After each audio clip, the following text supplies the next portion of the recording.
and how the IFC members move forward with it diligently and put in a lot of time and effort and elbow grease and a lot of homework. So I appreciate you being here and welcome to Wyoming. Thanks. So thank you, Mr. Vice Chairman. And again, we'd like to, as part of our remarks, just like to welcome our committee members, like to welcome anybody who's attending online. Welcome you got Mr. Treasurer, we'd like to recognize you and welcome you this morning, as well as members of the IFC. And Josh, again, thank you. It was very interesting to watch the deliberative process that actually you kind of led through the IFC through and watch that process. We do have some members of the IFC, and why don't we just take a minute, and members of the IFC, if you want to go ahead and introduce yourselves to the committee. Not everybody knows who you are, I don't think. So why don't we start with you, Mr. Chairman? Oh, Vice Chairman, I'm sorry, you are the Chairman. Mr. Chair, we'll start with you. Mr. Treasurer, Mr. Vice Chairman, excuse me. Thank you, Mr. Chair. Members of the committee, I'm Tom Chapman. I'm Vice Chair of the Investment Funds Committee. I came on 3 years ago at the start of this endeavor, and I have to say that certainly talking to then Treasurer Gordon, this has been an idea that frankly has been, I guess, percolating now for quite a long time, even back when talking with Treasurer Cynthia Lummis back in the early 2000s. So I'm very excited to be here. I'm from Jackson and looking forward to testifying today. Thank you. Don?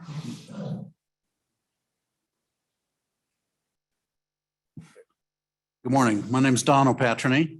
I'm also a member of the IFC. My background is I was a partner managing director of Goldman Sachs for almost 30 years, going through many areas of investments and securities, ultimately leadership of their asset management business. I'm currently continue to be very involved in investing. I sit on the multi-asset mutual fund board for BlackRock, which is an institution that now is over $11 trillion in assets managed. And I chair the Performance Oversight Committee, which examines how all these funds are doing and why and how they might improve. I also am quite active on a number of endowments. Most recently, I was vice chair of Cornell and chair of their investment committee, and reorganized that effort to that investment committee. And they just in the most recent year reported over 44% return for their fiscal year. I'm involved in 5 other endowments, either on the committee or as chair. All right, thank you, Don. We're glad to have you here today and appreciate your the time and you guys volunteering to help Wyoming on the IFC. It's really do appreciate that. Of course, we've got Josh and Jim from RVK. You guys want to say hi for a minute?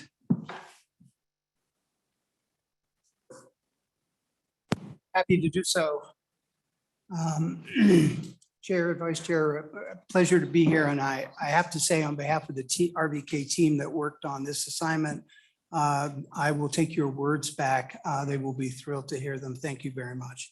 I'm Jim Voitko. I'm the president of RVK, but as everybody in our firm is, we're practicing senior consultants. We don't allow people to just be managers. We have to face actual clients like yourselves and our client here, the IFC. We have a practice within the firm, a specialty practice called Investment Program Review. And it is a problem-solving practice for asset owners, like the state of Wyoming in this case, where we go in and we try to make ourselves useful in the resolution of issues, trying to make improvements, whether they be structural, operational, and that is the nature of the work that we did that I think Representative Nicholas and Senator Perkins were able to observe. So I'll stop there. Thank you, Jim. Josh, you have anything to add? Just good morning, Mr. Chairman, members of the committee. Great to be here in person. Great to see you all. I'm Josh Keevan. I'm a senior consultant with RVK, and I represent the general consulting practice at RVK, and I've had the great privilege of working with the state of Wyoming for the better part of the last 20 years. Yeah, it's good to have you, Josh. And Mr. Treasurer, we want to make sure you and Matt, Mr. Treasurer, we're glad to have you guys here today and looking forward to our comments.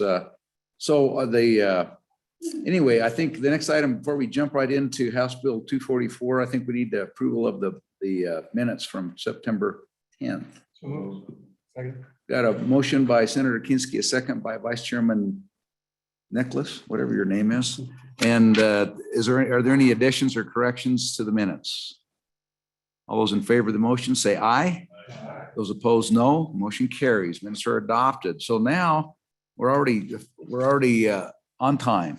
We're 2 minutes behind. So with that, we'll go. The first item on our agenda is House Bill 244. And so do you have any staff comments you'd like to lead in with? Karen?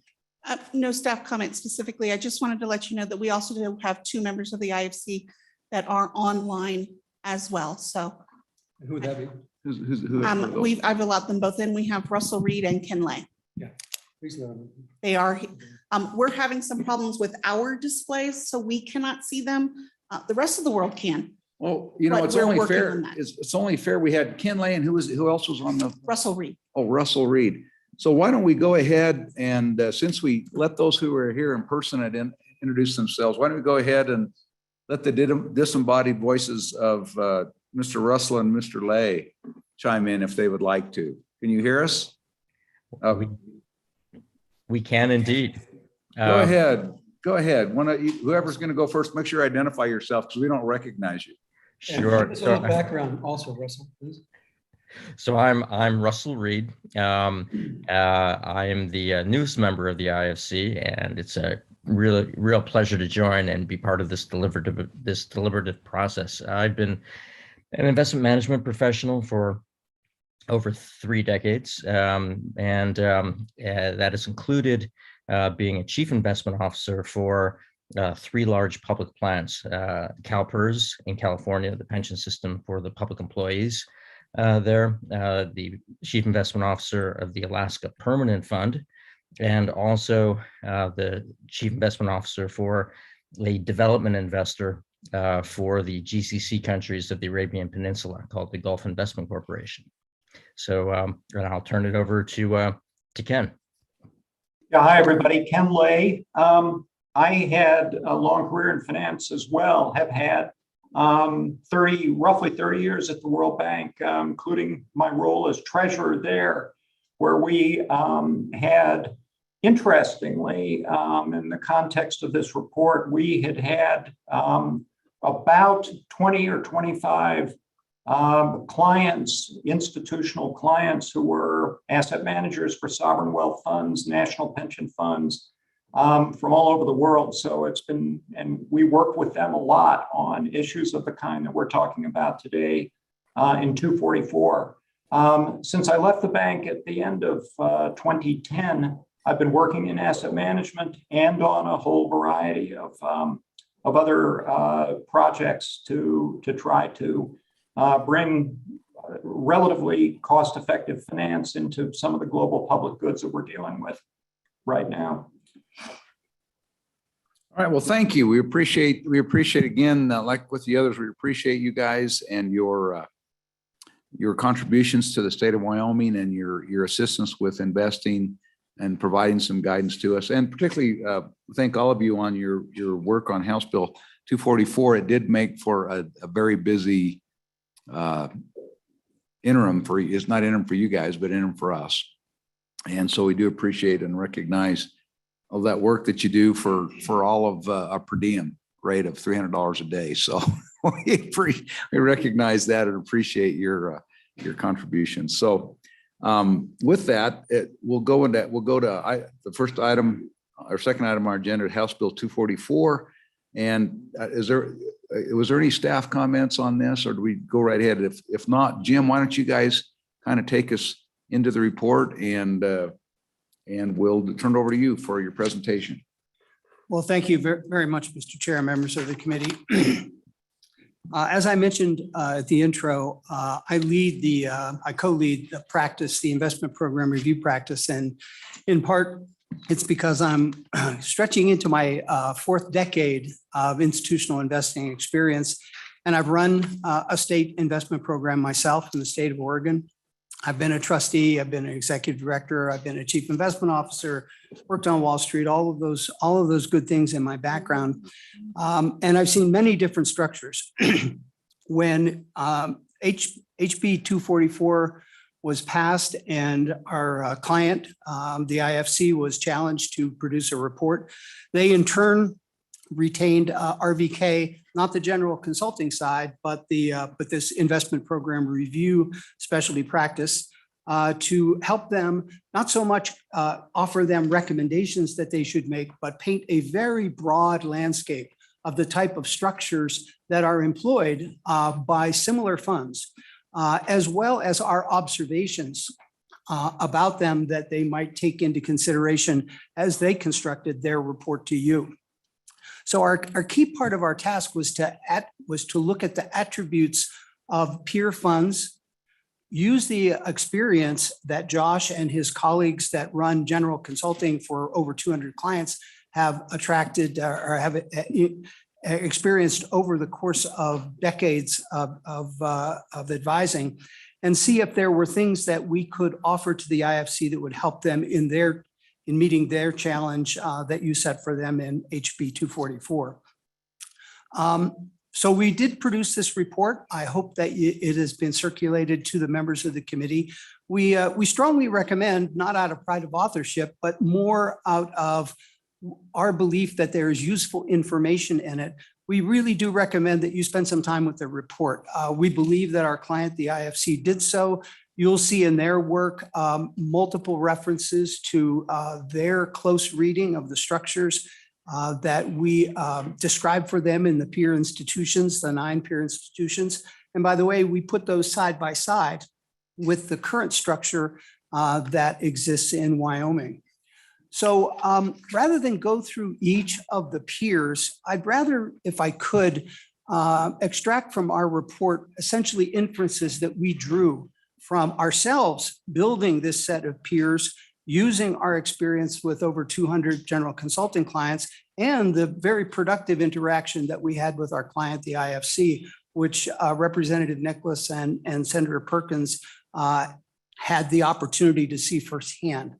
So I would make just a few comments. The first one is that it is clear that there is no single investment entity out there that Wyoming should simply copy. The term best practices is often a little bit deceptive in the sense that there are many good practices, and what constitutes best practice is what works in a particular circumstance. But there are good practices and there are not so good practices, depending on your objectives. As I said, I believe that our client, the IFC, poured through the data and the information that we put together and extracted practices from these peer institutions, as well as from their own experience, which, as you've heard, is quite extensive in institutional investing, and put together the proposal that they have brought forward to you. The next point I'd make is that expectations in the world of investing always have to be carefully monitored. And it's true as well with respect to structure. Structure alone is not able to produce returns, but structure can enable and essentially assist and promote the application of investment talent to produce those results over the long run.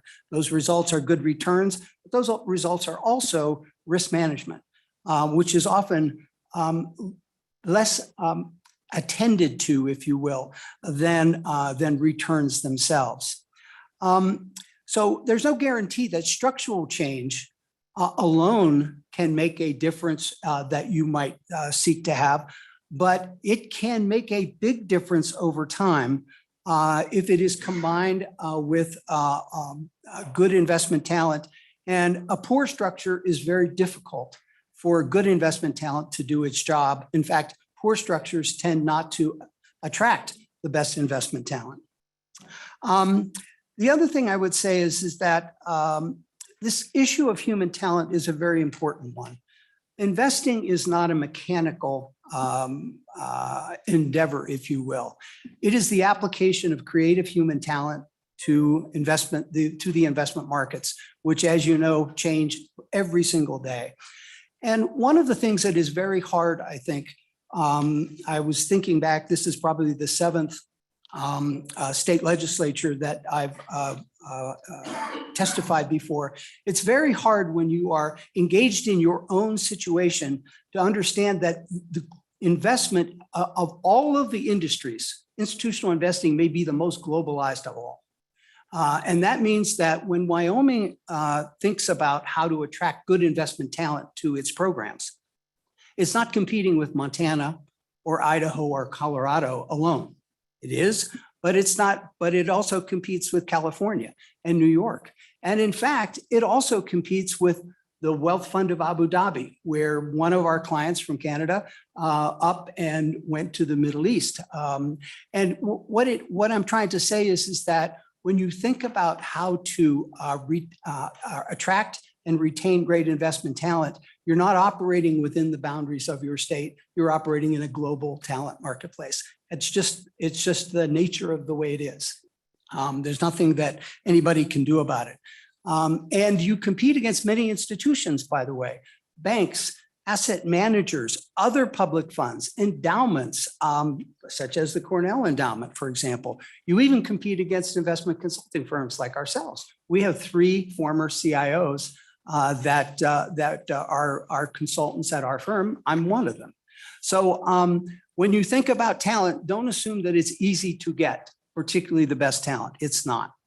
The other thing that I wanted to say is that there's a bullet point in our report that essentially lays out what we believe are the 3 main criteria for judging whether or not a structure is likely to produce good long-term results. What are those characteristics?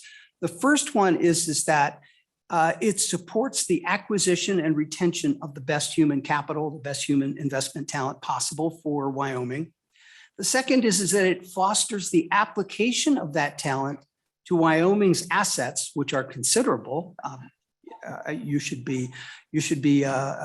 All other states should be as much blessed as you are, and applied to those assets through the best investment decision-making process possible. And the third is that it fosters the nature of continuity. There is no sense that I've ever had, or any of my colleagues like Josh have ever had, that investment strategy turns on the electoral cycle or anything else associated with government processes. It just doesn't. The investment markets are agnostic as to who's elected, who's not elected, what party is in power, or whatever the case may be. So let me break down each one of those because they're important. I mentioned the acquisition and retention of the best investment talent possible. How does independence play in that? It's our experience that all other things being equal, it is the best investment talent likes to work in places where they can be just investors, and typically independent asset management, asset owner-owned investment management operations. When they are independent, there's more likely, it is far more likely that they'll be able to do what they love, which is invest and not other things. The second thing is that a substantial measure of independence in the application and retention of human talent, human investment talent, goes down into what you might call nitty-gritty.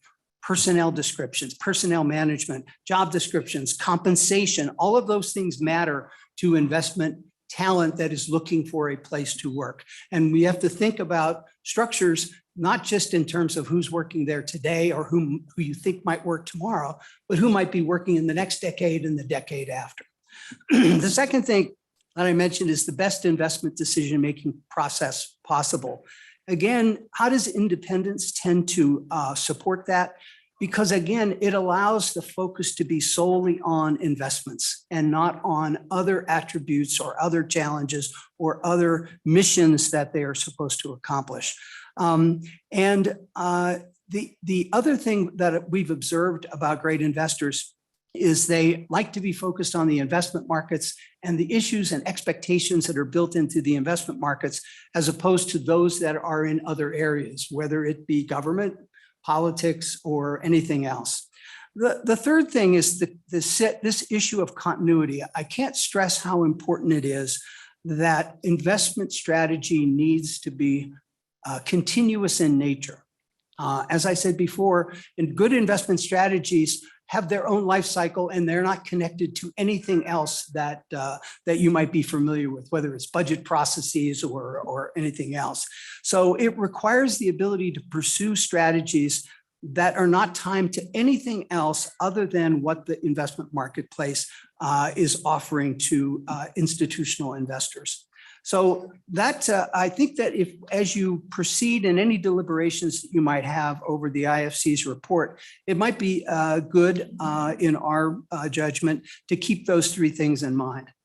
The last comment I'll make, and then I'll stop, is that there is in the world of public funds, and I work with many public funds, as does RVK, an inevitable trade-off that is laid out in our report. And it's the only graphic in our report tries to illustrate that trade-off. And the trade-off is simply this. That is a challenge should you move ahead to think about any changes in the structure of Wyoming's investment program. And that is how to balance the benefits that you seek from ensuring that investment decisions are made by independent experts and that the talent and resources necessary are assured to be in their hands so that they can execute their investment strategies. That's on the one hand. On the other hand, when we're talking about public money, there is no question that there's always a need for a measure of oversight and accountability. I'm sure that is something that is near and dear to your hearts. And that can only be provided by duly elected officials that are demonstrably representatives of the citizenry. So I encourage you to see the graphic in our report and read that part of it that talks about this interplay.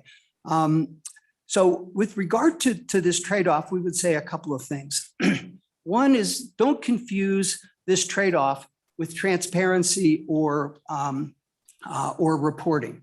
There's no conflict between creating a more independent body to invest assets, public assets included, and the imposition of substantial transparency and reporting obligations. There's just simply no conflict between those two. One can have as independent an arm as possible and still demand a great deal of transparency from it. The second thing is that we would make it clear that while this is the IFC's report that you're reviewing and not RVK's, that there's nothing in the IFC report that we were able to find that is in conflict in any way with the landscape of other institutions and our own thinking with respect to the structure of more successful rather than less successful investment organizations.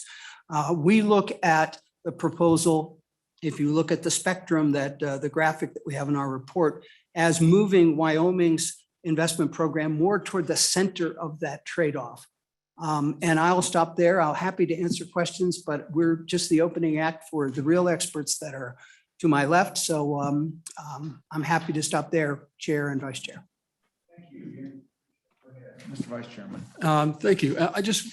Jim, if you would, could you walk through the process of when you started, how often you met, and just kind of give us a feel for how this was developed? I'm happy to do so.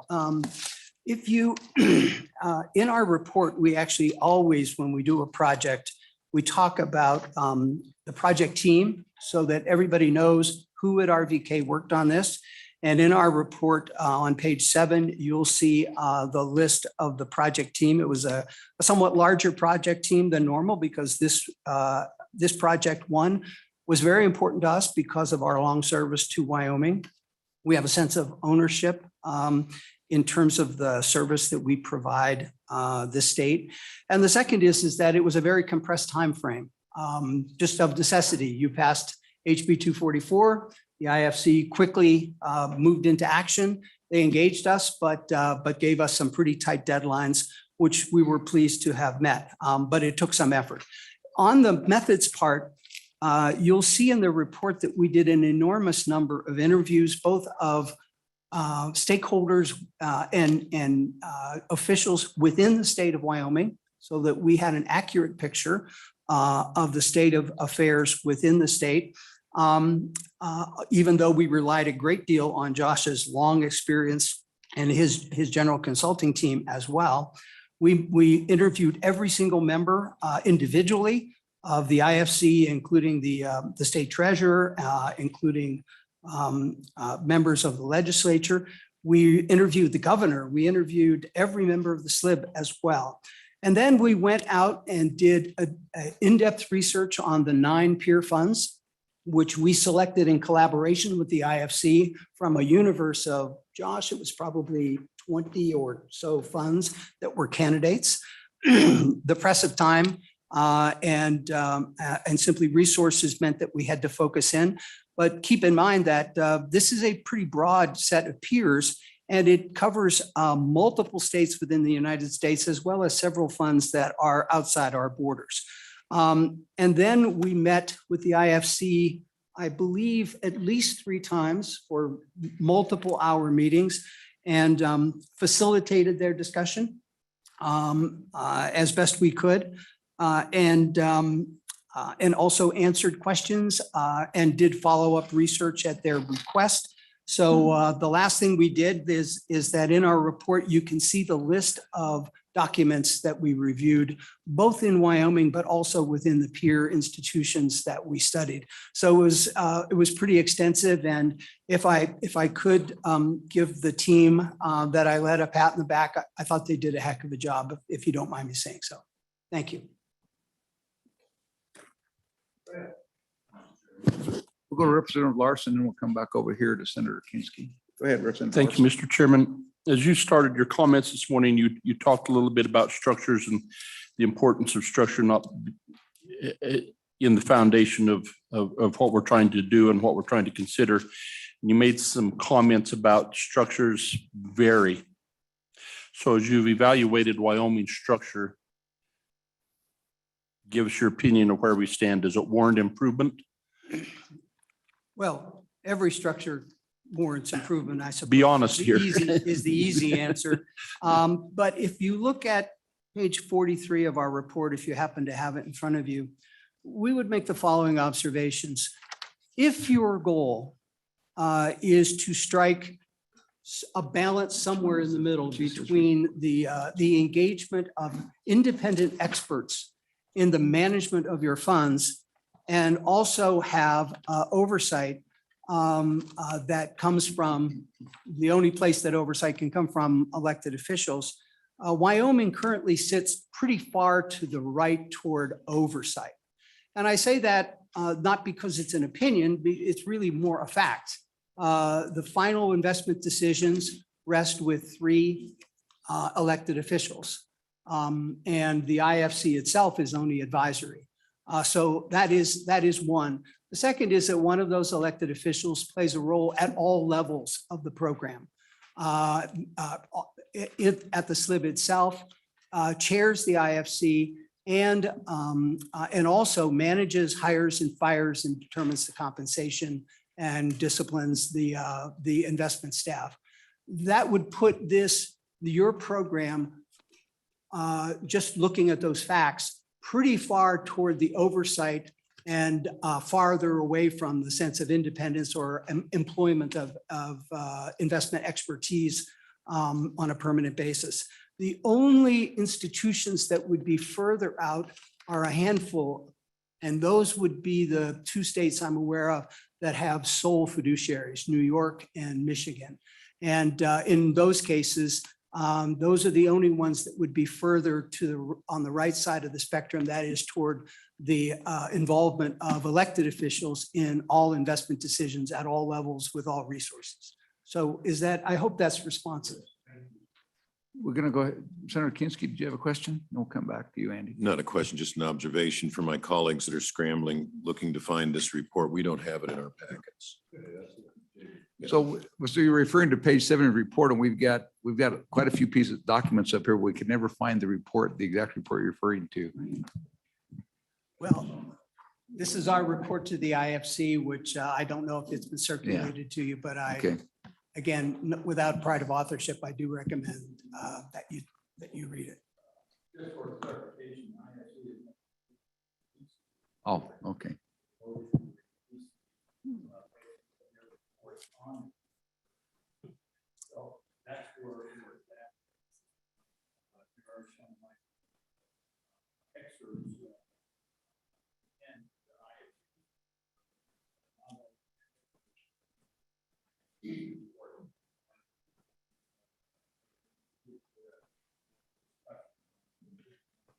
Okay, thank you.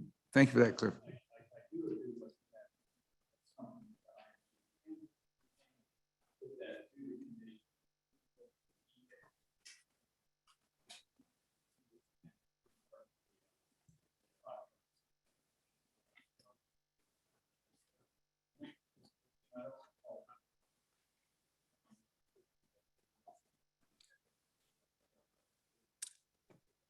69 pages, Mr. Treasurer. So, And thank you for your assistance. It was a very able assistance. Mr. Vice Chair, I'd like to follow up on that because I had, this is one of the primary questions I had is when is the IFC going to meet next? Does there need to be action by the IFC to release the full report to us? In addition to the report, you have that list of background information of the information that you put together.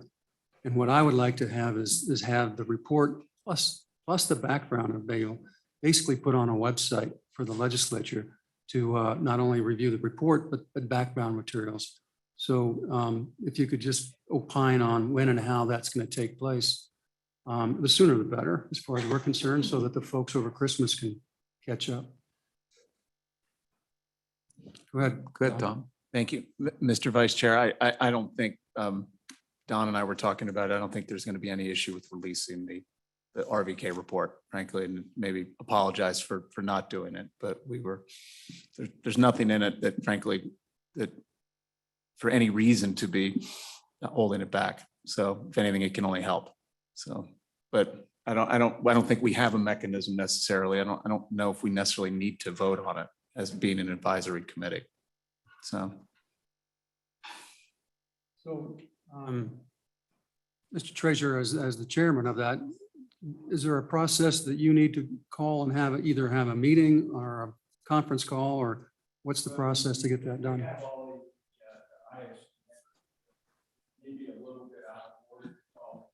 I would just say, absent any objections, you guys.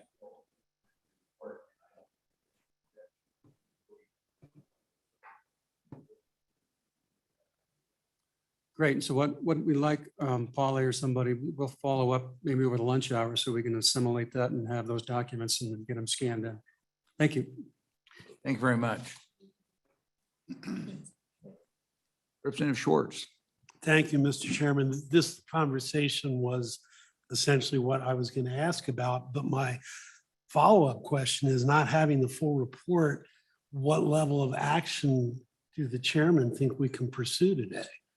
Well, we haven't gone through what the IFC's done with. This is all introduction. We're about ready to launch into that very question. Was that a segue question? Was that a segue question, Representative? Thank you, Representative Schwartz.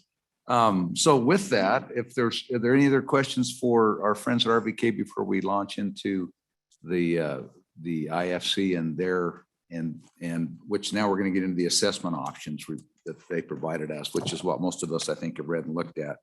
So if there's nothing else, we'll go ahead, and I think we'll queue it up for members of the IFC now. So Tom, are you going to take the lead on that?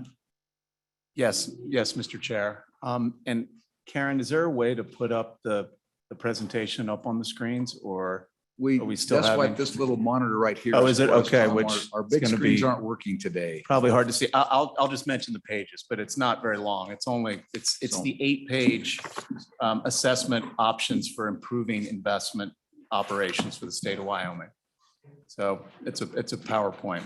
And so Tom, if I can ask, so we have this longer one, which is the assessment options. And so what this PowerPoint presentation is just a further digesting. So this is a digest of the full report, and this is a further digesting of this 17-page report. Yes, Mr. Chair, I'm a huge fan of executive summaries. So I think maybe it's from my time at retirement. We are So too. I try to get a more executive summary as I can. But yes, if you work your way backwards, and then particularly when we do distribute the RVK report, that it should be noted that the RVK report, as Jim mentioned, was really informational for the IFC, in terms of getting the interview process, the peer fund process for us to discuss and then build a lot of these recommendations off of this report. So, you know, and I will say, as much as we pushed RVK, they made sure they held to the not making recommendations to us as more of really presenting us any information that we needed in terms of questions. So yes, but this PowerPoint is the executive summary of everything. And we just thought it would be easier to present it this way to you all. So, Okay, thank you. but it all feeds off it. So members of the committee, again, I'm Tom Chapman, Vice Chair of the IFC. You know, one thing I didn't mention as far as my financial background, I am a recovering hedge fund person from working in London and Singapore, trading derivatives, proprietary trading, and running operations in various hedge funds and Tudor, Tiger Management, et cetera. I also worked in private equity, starting an office in Asia and Singapore during the Asia crisis. I'm building that office, and then have now subsequently become a general partner on a couple other funds. And so obviously, and as you've seen me many times with the retirement system, I was investment chair for about 6 years. So one of the things that I should mention again, in terms of the experience of the IFC, you know, when you think collectively, we have about 250 years of investment experience. And as the group has mentioned, you know, from firms like Goldman, from BlackRock, from the World Bank, from Alaska, from CalPERS, Tiger funds, Tudor, et cetera. It's a pretty extensive background. Now that's the positive. The negative is trying to get all of us to agree on, you know, the different areas and things and recommendations. And so one of the things, I guess, I'm going to get to the point because my colleague Don is going to really get into the details of our recommendations. But the recommendations here effectively is we'd like to see an independent investment fund board. And this would be an area that would house all of the state investments, except for retirement. And you see the term, the Wyoming Investment Fund Department. As I say, Don's going to talk more about this. The other punchline here is that the SLIB will still have the ultimate say in terms of the asset allocation and also the risk preference. And this is critical. Oversight from the legislative body will be for budget as well. So those are sort of, I'm giving you the punchline of sort of what our recommendations are. Now we'll get into more of the details. Jim went over a bit, I guess, the question from Vice Chair Nicholas in terms of our process. One of the things I would like to say is in our meetings, and we had numerous meetings, again, you know, a lot of it in discussions, healthy arguments about things about the way that we sort of think the world works. But one of the things we really tried to do, we really worked hard to do, was to get a majority view of the group. We're never going to get everybody on side, but try to get a majority, but at the same time also make sure that we voice the minority position. So one of the things in your report you will see, we list those and we try to list them. But the one thing I will say is generally the consensus of the majority views were of the independent members, where we came together and said, this we think this is the best way to go. So on page 2 about the risks of the current structure, certainly I have heard from various members, I think the treasurer acknowledged it in his letter yesterday, of what is the problem we're trying to solve here? Well, there are numerous problems, I think, that we're trying to solve for here. One of them, and I want to start with this recommendation. This recommendation has nothing to do with any individual or individuals. It has nothing to do with the governor, the treasurer, us as the IFC, legislative body. We would be making this recommendation regardless of who was involved. And that's the whole purpose. One of the things that we're going to say is this is an evolving process. 3 years ago, this evolved with creation of the IFC. We are continuing that through evolvement. But one of the issues and concerns is clearly politics and elections, and a change, again, in whether it's a treasurer, whether it's anybody in the SLIB. And that creates problems. And one of the things that Jim and his RBK report talked about, it's building an organization, hiring talent, et cetera. That's a challenge when you have these sort of start and stop issues. The other issue is the concerning of the advisory role of the Investment Funds Committee. One of the things when then Treasurer Gordon and I were talking about this. We knew this was version 1, the Investment Funds Committee, and we knew there were going to be things that we needed to fix and unintended consequence. And one of the, I think, unintended consequences is advisory, because it's kind of like there's no real teeth into it. It's a big difference from advisory to being a board member. And so that's something that we would like we are concerned with. We're also concerned with budgetary issues, frankly, in terms of it's pretty challenging trying to build a world-class organization without much flexibility in terms of budget. And I think from our collective experiences at various firms, we can all attest that if we had to go through the same process that we do sort of in government, it'd be really challenging to build these organizations. And hiring good people, which is the tenet for all of this. And then lastly, look, the returns have improved, but I think we all agree we could do a heck of a lot better. So moving to the sort of next page, the page 3 on best practices, a lot of the things Jim has already talked about, frankly, in terms of best practices. But I just going to highlight a couple points. Long-term approach, that's a best practice, looking long-term. Stable talent, that is another key element, getting the best people that you can. And the other word I'm going to use is independence. One of the things, because clearly I don't really seem to have much of a social life. I was reviewing the Santiago Principles yesterday.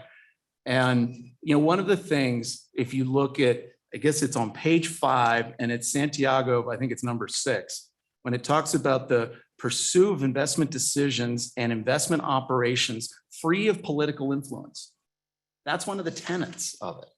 And so to me, I think that that's, again, a best practice element. And then lastly, talking a bit about the buildup of this office. And, listen, the accounting and operations are so critical. I know when we were building a trading floor, and this was in the 90s, every time we hired a new trader, we hired 2 accounting people. And you have to do that. You've got to keep building it, particularly as we increase the complexity element of the Wyoming investment system. So those are sort of the major points that I want to talk about in terms of best practices of programs. But now I'm going to pass it over to Mr. Patrini to get into more of the meat of the recommendations. Thank you, Tom. So if there are Thank you, no Tom. questions, we'll go ahead, Don. Thank you, Mr. Chair. So I'm going to summarize quickly the recommendations that are in the longer piece which you referenced earlier, and to try to get them in front of you in a kind of straightforward way. So to reiterate, and it's probably been said too much, a key element of the recommendations, once again, is to have the function of investing, including investing, accounting, and operations, should be established as an independent investment office, separate from the state treasurer's office.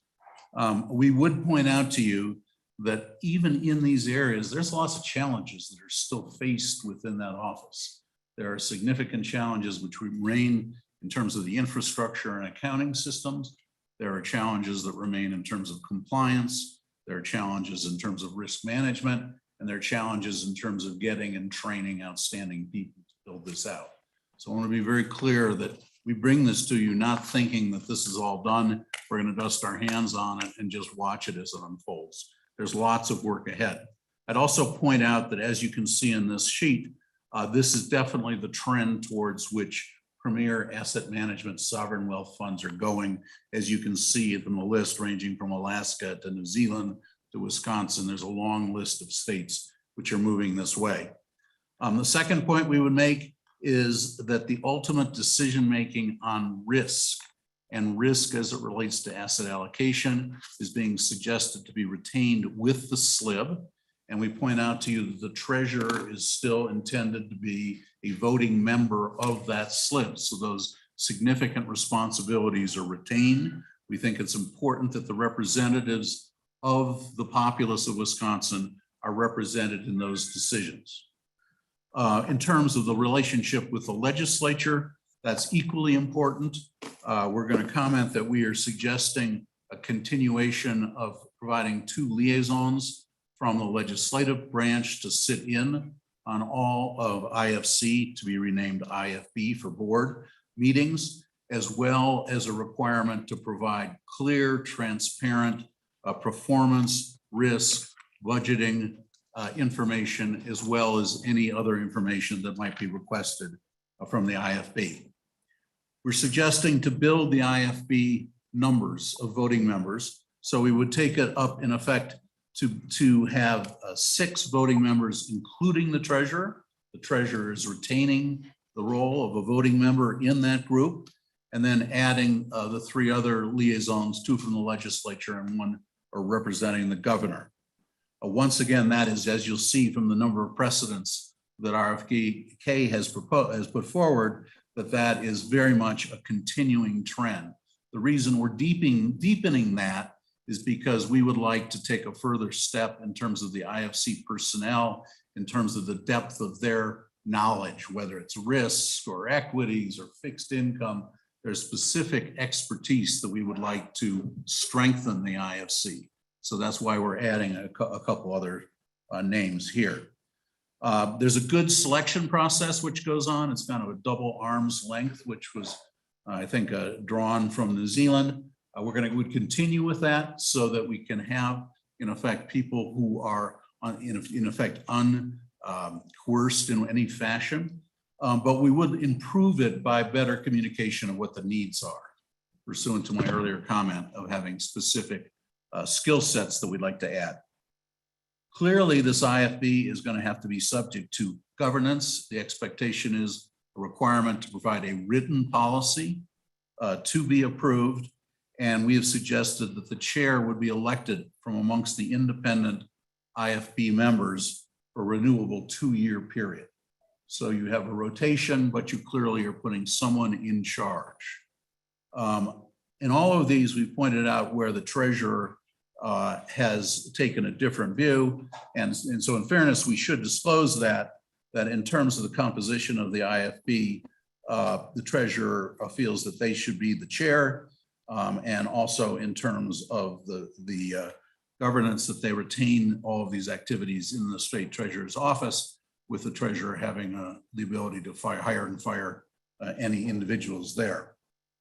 The investment department is also an element of achieving delegation. As we have raised the quality of the individuals there, and I must say it's been a remarkable success with compliments to all involved in terms of number of the people that have been hired and how we're seeing them develop, but there's still a ways to go. It's not a world-class collection of talent at this point in time. We are suggesting that we would bring in and hire a chief executive officer as well as the chief investment officer. The reason for that is the chief investment officer should stay focused on investing for the long term. So distractions of running offices, of communicating to various legislative and other meetings, and all the various calls on that time dilute that effort. At the same time, we face some significant areas of challenge, as we pointed out, and in effect, the quote back office or the accounting infrastructure and operations is not where it should be. It's not reporting in a timely way at this point through no fault of the individuals who are working very hard there. But we do need to bring a talent that has experience in those areas to bring that to some form of solution. So we would have the CEO in effect running all the non-investment aspects of the office. And they in turn would in effect manage the people that work for them. Manager selection is within the IFC and can be delegated to the staff. This is typical. At this point, frequently it's running up to the SLIB. We're not convinced the SLIB is actually has a background and the like that they're making the decision per se. It's important to inform them of the decisions and who the managers are, but we think we could make it a much more efficient process, particularly as the portfolio becomes more complex. Tom mentioned the budgeting. We're suggesting that the costs of running these funds should come from the funds. In effect, we're pursuing a net return basis. The concern of everyone should be, after all the costs, after everything, what is the net return that the state is receiving for these assets? Having said that, there's kind of 2 categories. One are assets like management fees that just come with choosing the manager. So we're not suggesting third-party oversight. There are other types of budgeting such as staffing, such as putting in systems, such as running the office, the costs of the board, which we are suggesting should be part of the legislative budgeting process. But we would suggest that it be couched in terms of number of basis points of total assets managed. And we would encourage there be some kind of smoothing so that forward planning of these activities can be better done than currently done now. So now, if I really wrap up my comments, once again, it boils into three areas, and I'm going to tell a little bit of a parable. As Tom opened up, the main conclusion is to create independence and yet still strong reporting ultimately to the constituency of Wyoming. We think the best way to do that is to create an independence amongst the investment office, overseen by an investment board, keeping the critical responsibilities of the chair. I tell a little story of, imagine that you're interviewing to have an advisor help you invest your own funds. And a firm comes in and says, well, we have all these capabilities, but we must tell you that every 4 years, the person that really runs all this, that's responsible for the oversight, that does all the hiring and firing, chairs the advisory board, may change. And the person that may replace them in 4 years may or may not have any experience in institutional investing, or for that matter, the infrastructure behind investing or managing the type of people that you have in an investment office. I would ask you, obviously rhetorically, would you choose that type of firm to invest your funds that way? And therefore, would you choose that mechanism to invest $25 billion of the state funds? I think when you really boil it down, that is the question. Investing is about taking smart risk and using risk to enhance returns, and it's also to avoid unnecessary risk. And we would suggest the current structure has a significant unnecessary risk embedded. We have a real desire to build consistency and stability in building the best of breed. But when we say build a best of breed, once again, that's not a static situation. In the investment world, things are constantly changing. And the notion that we don't need to do anything because nothing is broken is the antithesis of investing. Every day, one should be thinking about the better ways to invest, the better type of securities, the better means of assessing risk, the better ways to get people, the better ways to be efficient in processing the investments. And that will never end. So I think it would be a tragic mistake to sit still and say we're kind of complete in where we would like to be. The last point I would make is all of this ultimately is about better returns for the citizens of Wyoming. That's the objective that I think RVK has put forward. It is the objective of the IFC. And I think that has brought together all of the IFC in all of these points amongst the voting members, with the exception of the treasurer on some points. But we had quite a few of these where there was a complete consensus of recommendation. And on those others, the independent members were in unanimity in terms of the recommendation. So Tom, would you like to make any closing comments? No, thanks, Don. The only thing I would say in that final sort of takeaway bucket, which is, this is an evolutionary process to build a long-term oriented investment organization to basically withstand short-term market and political volatility. And I think that's really sort of the takeaway on this. The next thing I'd like to do, Mr. Chair, is maybe get Ken and Russell, if they have any comments or want to add anything, clearly anything that maybe Don and I might have missed. So Ken, I know you're out there. If you'd like to add anything, please, that would be great. No, I don't have anything to add. I think Tom and Don have done a tremendous job getting across the consensus that that formed with the independent members of the IFC. And I think I just come back again and again. Our obligation is as fiduciaries to the citizens of the state. And I think that's been the basis on which we've reviewed all of this. So I'm just going to say that because I support the recommendation strongly. And based on my experience when I was spending a lot of time looking at governance and the structure of public sector sovereign funds and so forth, this is 100% consistent with what I think we all had concluded was moving toward best practice. So thank you. Thank you, Ken. And Russell, anything to add?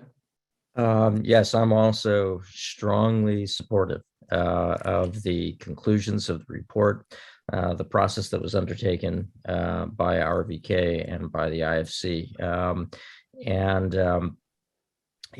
I work very extensively with sovereign wealth funds and have been a chief investment officer of one of them, and but are familiar with a good portion of them globally. Structure matters. It matters in terms of a great deal in terms of being able to attract and retain investment talent, but also to create the oversight, the supportive oversight mechanisms that can lead to real investment success. And this can matter a great deal. My experience getting those structures right can lead to a very significant difference. There was one fund that I was associated with where,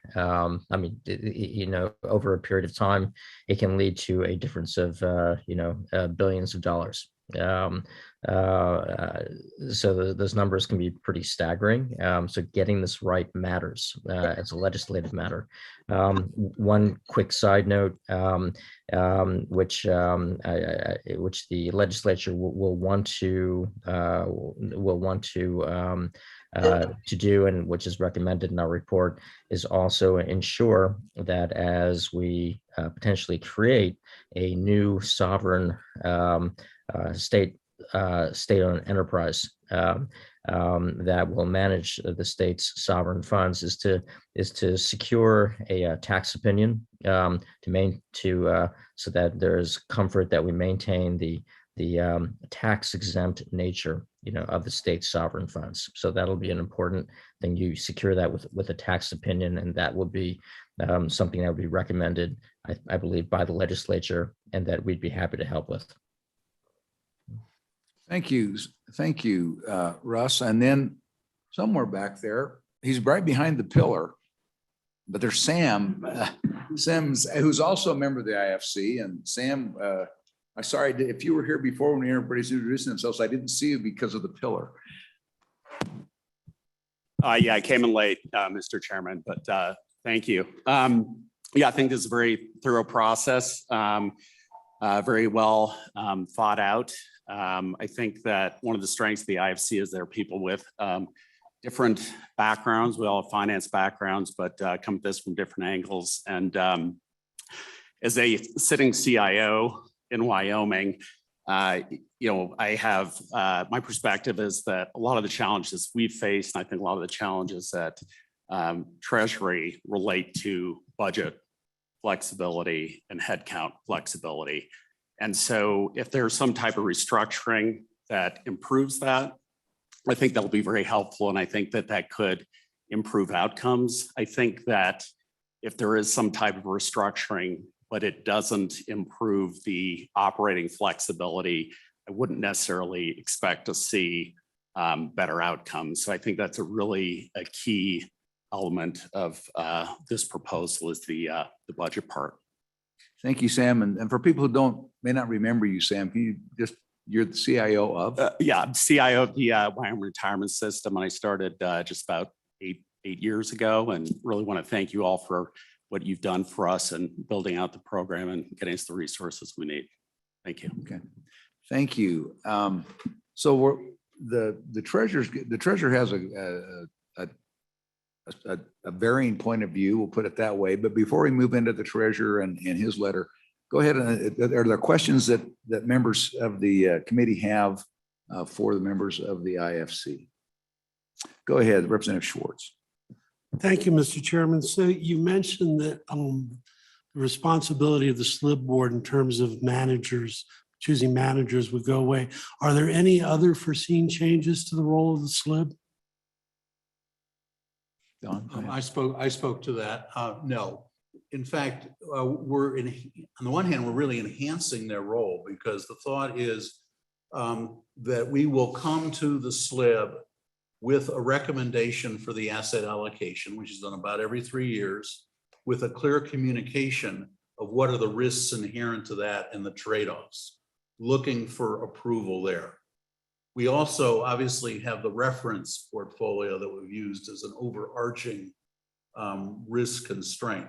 So in effect, we're raising that profile. Part of the thinking too is it's easier to take that number of people and educate them on asset allocation and risk than trying to do that for an entire legislature, to be perfectly honest.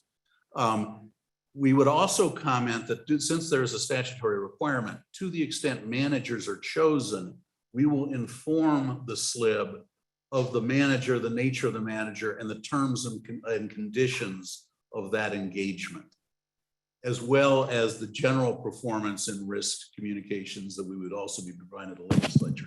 So although that one piece, in effect, what we're doing is we're saying, you know, to have something that the management of the investment department has approved, the IFC has appropriately approved, to then go to the SLIB and go through flip books, maybe isn't the state of art in approval for single managers.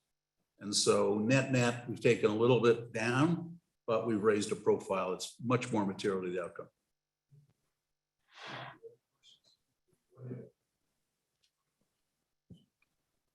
Thank you, Mr. Chairman. And I don't know who, I'm trying to remember who was talking about this to get it right, but maybe Don, it was you. The policy itself, the investment policy itself is going to come from the SLIB with input from this board. And then the final decision-making on all investments come through the treasurer and the SLIB board, whether his role as a member of the SLIB board or voting on it as a member of the investment funds board, correct? Yes, Mr. Senator, that is correct on both fronts. The treasurer would still be involved at the SLIB level as a voting member as proposed, as well as at the IFC.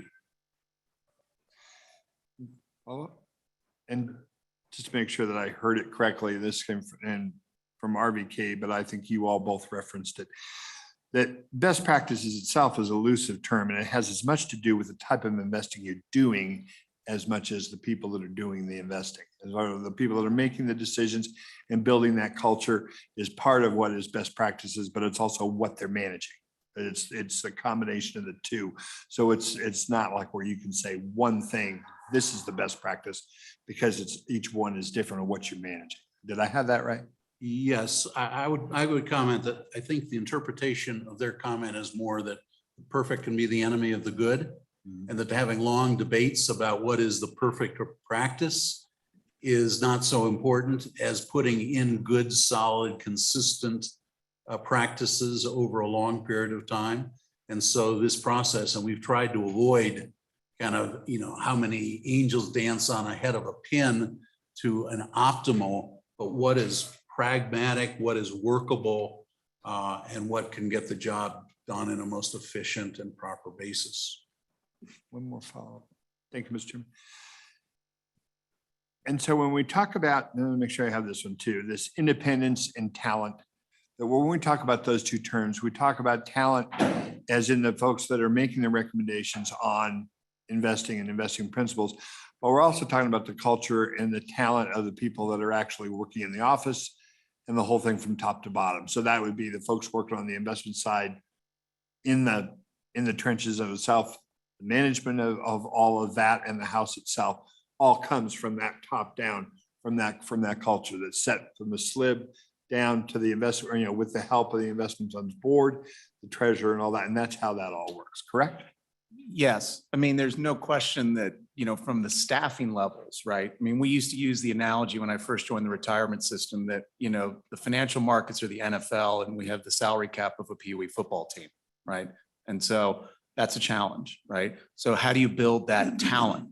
But I would actually say, Senator, I would build it almost the ground up in terms of like with, you know, the staffing members, because I think to Representative Short's question on, you know, that manager selection, what we're really trying to do, and again, I think retirement's actually been a good example of this, that what we've done is delegated a lot of these decision processes down to staff.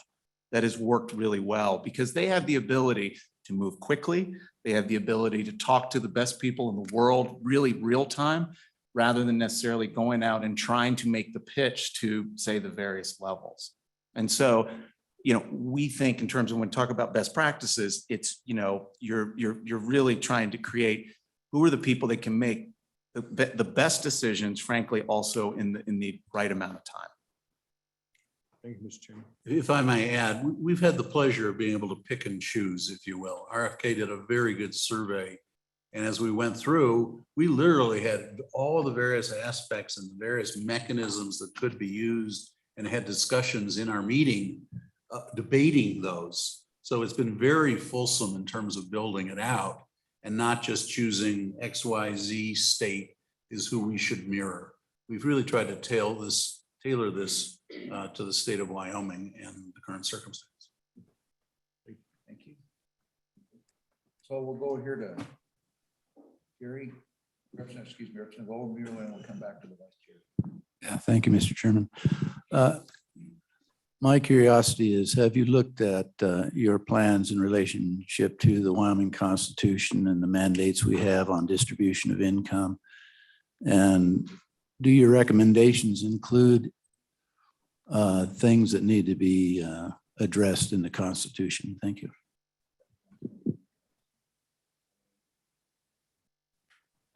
Thank you, Representative. We've been really focusing not so much on the revenue side, I guess, so much as we've been trying to talk about the execution of sort of the investment side. And so I don't know if anybody, Don, do you want to make a comment? Well, I'd make a comment. And in the broader study, we do raise the issue. I mentioned earlier that we would drive towards a net return approach. A challenge is the current dynamic of some of the funds in effect measuring their return on an income basis. And that's a notion that's been around for a long time, but one must say when you're in a zero interest rate environment, it's not so relevant. And so we suggest that that is an issue that still sits here. We haven't addressed it at this point in time, but we would suspect that in future steps, we'll have the pleasure of having some discussions around that topic in the future. Thank you. A couple things, but first of all, Tom, in your discussions, you talked about that over the past 4 years that the overall returns of our investments have increased and improved, I think actually significantly. And we've slowly modified the what we can and can't invest in up to through last year when we went through the total return kind of concept. Could you just flesh out, if you could, or Don or whomever, to put that into kind of a perspective on the amounts we're investing and what realistically, for example, had we invested it in a more aggressive manner with this equivalent risk over the past few years, where we would be, or what you envision could be our ultimate goal in terms of how much more, or basis points wise or asset wise, that you would anticipate realistically where we would go, just so that from a layman's term, we'll once again go back to the original question: why are we doing this? And if somehow if we can monetize that to make it simple for us to understand. Yeah. So, in terms of the returns, I mean, let's look back in 2017. And again, I think as RVK will say, it's really difficult trying to find a really good peer set group because each sovereign fund is very different and we're very different. So, we used this sort of core group of, 16-ish funds that we would use. And frankly, if you look, our returns were always in the fourth quarter. We were always almost last in our returns. And since we've now, again, this evolutionary process, the creation of the IFC, both the legislative, Amendment A issues, et cetera, a lot of things, I'm happy to say we're now at median. Now, I don't like saying we're at median, to be honest. I think we can do better. So to your question, I look at the math very simple. If we take the permanent funds, which are at about $10 billion, right? That's about the same as the retirement funds. So about 10 billion each. So let's assume that the Treasury fund, the permanent funds can get the same flexibility from an investment standpoint as retirement. And I don't see why there should be any difference on the permanent funds. If anything, the permanent funds should actually have a longer term horizon than the retirement funds, right? If you think about it. But so with that, and when I look at I think it was a 5-year return, there was a 300 basis point difference between the 5-year returns between the retirement funds and the permanent funds. So just saying that, Bob, that's 300 million a year. So that's a pretty material difference, when we think about where we could be. And again, I'm just being hypothetical about, saying retire. But again, I don't see any reason why we can't certainly get to that point. And Don, you want to? Yeah, I'd make a comment, maybe a little bit geeky, but the bulk of the difference or the change has been the approach towards asset allocation. Roughly 80, you can argue 80 plus minus, but 80% of your return is going to be because you get the right asset allocation target. And the area where the state of Wyoming was low was on equity and equity related. So that includes private equity and a number of types of alternatives that we could have had. Over the last several years, there has been a greater sophistication of the office in terms of the quality of the people. There have been better systems with the help of RVK in analyzing the outcomes and consequences of different asset allocations. And it has moved that equity piece up. That accounts for a very significant amount of that change. The next big question is, in this kind of environment, where do you take that? Because the world will not stand still. You still have money flowing into equities and equities are strong. And so how do you manage that? How do you manage the risk? And how do you manage for the environment when it'll go down, which it will at some point? And will you be in a position to reposition? So I would describe the last 3 or several years by the work the treasurer has done, the office itself, and the risk analysis have become more sophisticated and enabled that to transition to get us to the norm. Now the challenge is, how do we use those systems and improve on those capabilities to be better than the norm? And Bob, if you look back in 5 years' time, that it goes to really, as you said, the amount of equities and the amount of risk.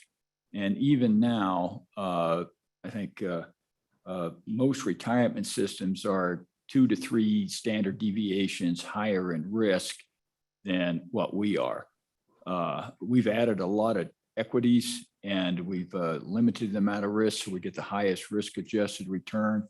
We've got about another 1 standard deviation available in the reference portfolio right now that we could go up and maybe change some.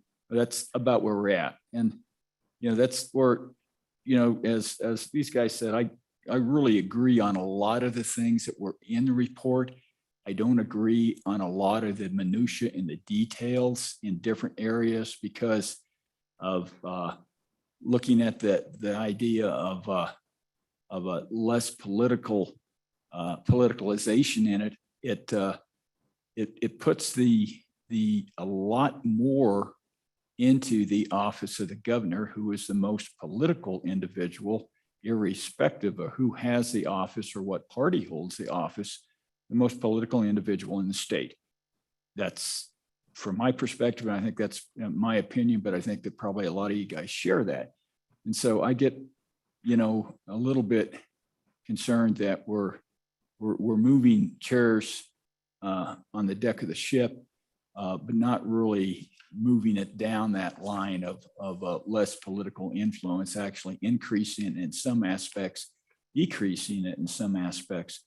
But there's just a few things in there that in the details that are, I think when you get into it, you've got different parts of this report that I think necessarily stand on its own. The structure of the committee, I don't believe you look at it as a whole bill. I think you look at it as redoing the IFC and the things that are in the membership and things like that.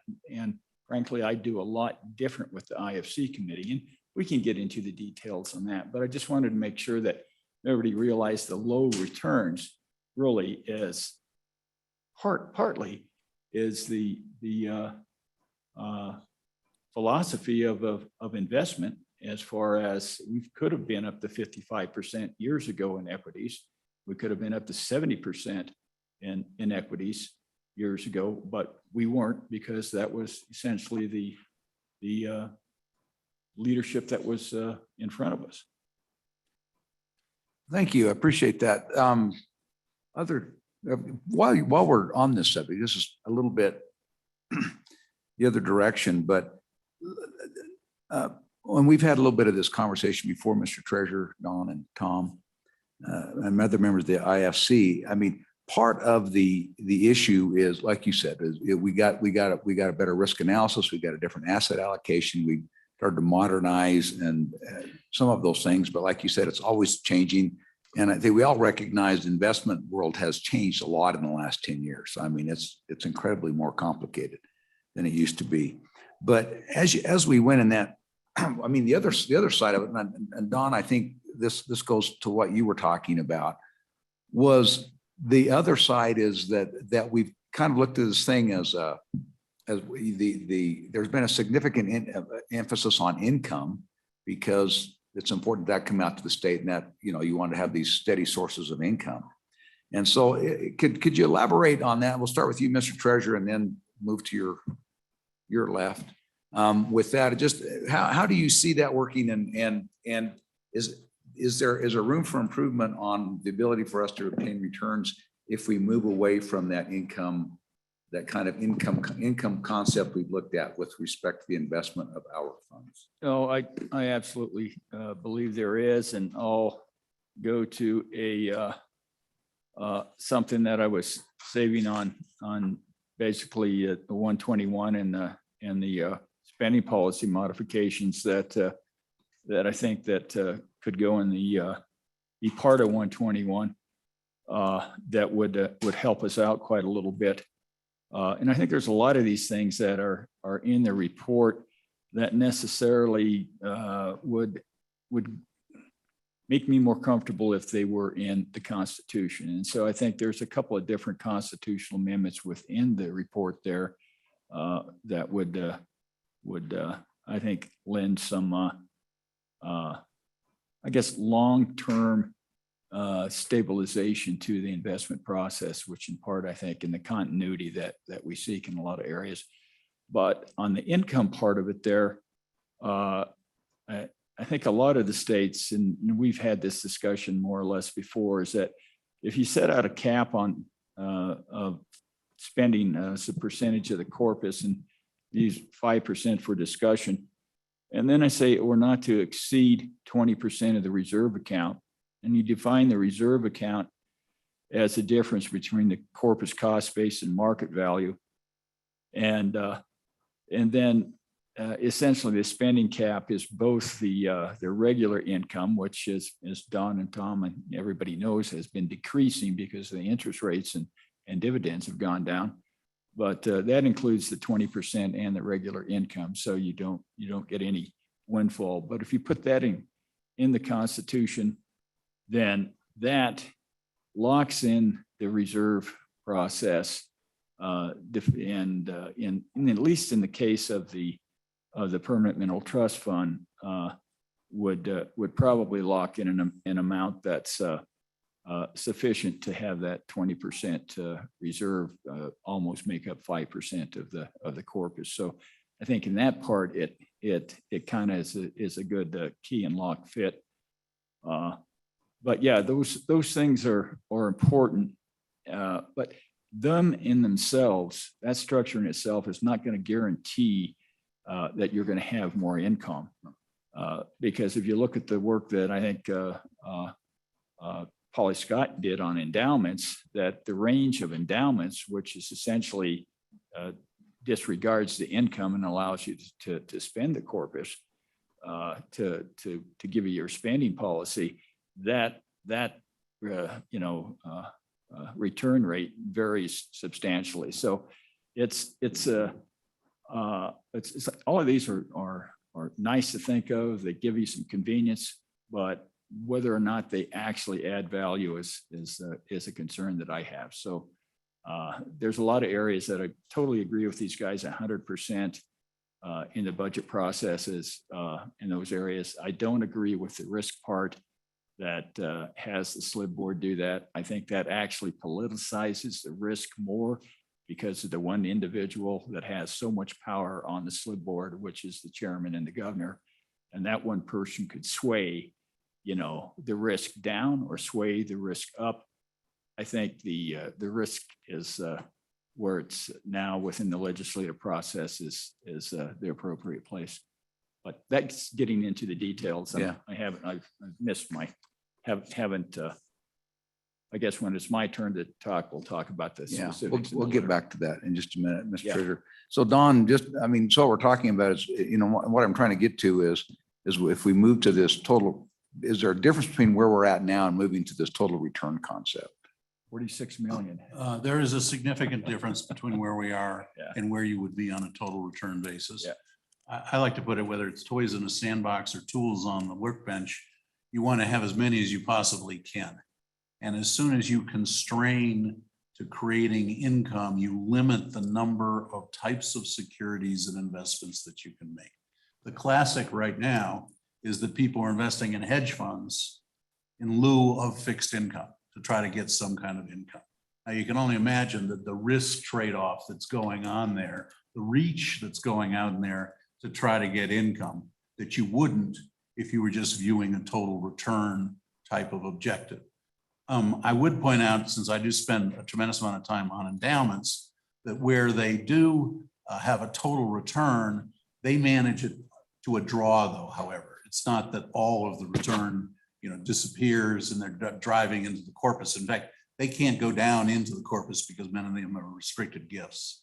But they maximize the return for the endowment overall, and then the spending is a separate decision out of that draw. So to the extent that any element, whether it's on the reserves or actually going deep into the corpus, that we can broaden the range of investments to get total return, that long-term is going to benefit the state. Okay, thank you. Tom, did you have something to add? Mr. Chair, very, very briefly, just, I do think that the way that the way that you kind of think about this is sort of almost client driven. So, again, if whoever's driving the risk discussion, frankly, you then can take the portfolio to effectively tailor it around it. It's one of the key questions we're always asking chief investment officers. If it's a 5% draw, 7% draw, then at what levels is it that you would start fundamentally changing the way you make those investments, right, in the portfolio? So I guess my answer would be, depending upon what we think as far as whether it's, quote, the draw, the risk element, that then we can design the portfolio around it. Okay. If I could just add a quick note. One of the important things is that historically, the funds invested in stocks and bonds is where you got your income from, and the markets have changed. And one of the important changes is that bonds are offering very low interest rates in general. So what's happened is that many of the top endowments actually don't invest in fixed income at all, in bonds at all. Income remains important to them, but where they get the source of income is from other places, such as infrastructure investments, real estate, et cetera, private market investments. So what happens is there can be a mismatch if the legislation, for instance, is looking toward income and views incomes only being able to be generated from bonds. Then the fund is in a bond, because there's what was perfectly reasonable when the legislation was enacted, decades ago, no longer fits what the markets offer. So I think what we're looking to do overall is to sort of update, the legislation for what the current and what the future markets can bring us. So I'm a fan of income, just that, for most of the last century, the source of income had been through bonds, and that's no longer That's no longer really where you get your income primarily. So I think this updating is much needed and will have a big effect on the total return of the fund. Mr. Thank you, Chairman, to Russell. be more specific, just if we change the educational fund, that's $46 million a year if we invest it like the PMTF. And so, but we can't do that because it's on a year-to-year basis, you know, and the comment was made that the permanent fund, why can't you invest that at a longer range than the 30-year amortization schedule that we have with WRS? Well, you can't do that is because every year we got to make our 5%. You know, and so there is still a trade-off even in the permanent fund where that's more total return. There is some trade-off, you know, to make sure that we at least got something to go back into the pot. So, you know, those are things that, yeah, if you got a total return, it does free up what you can invest in. But you know, that's why I thought 121 in the first place. That part is definable. We could have got another $46 million a year for education. But we worked all summer long on 244, which, yeah. Okay, thank you. A couple more questions before we jump back to the treasurer.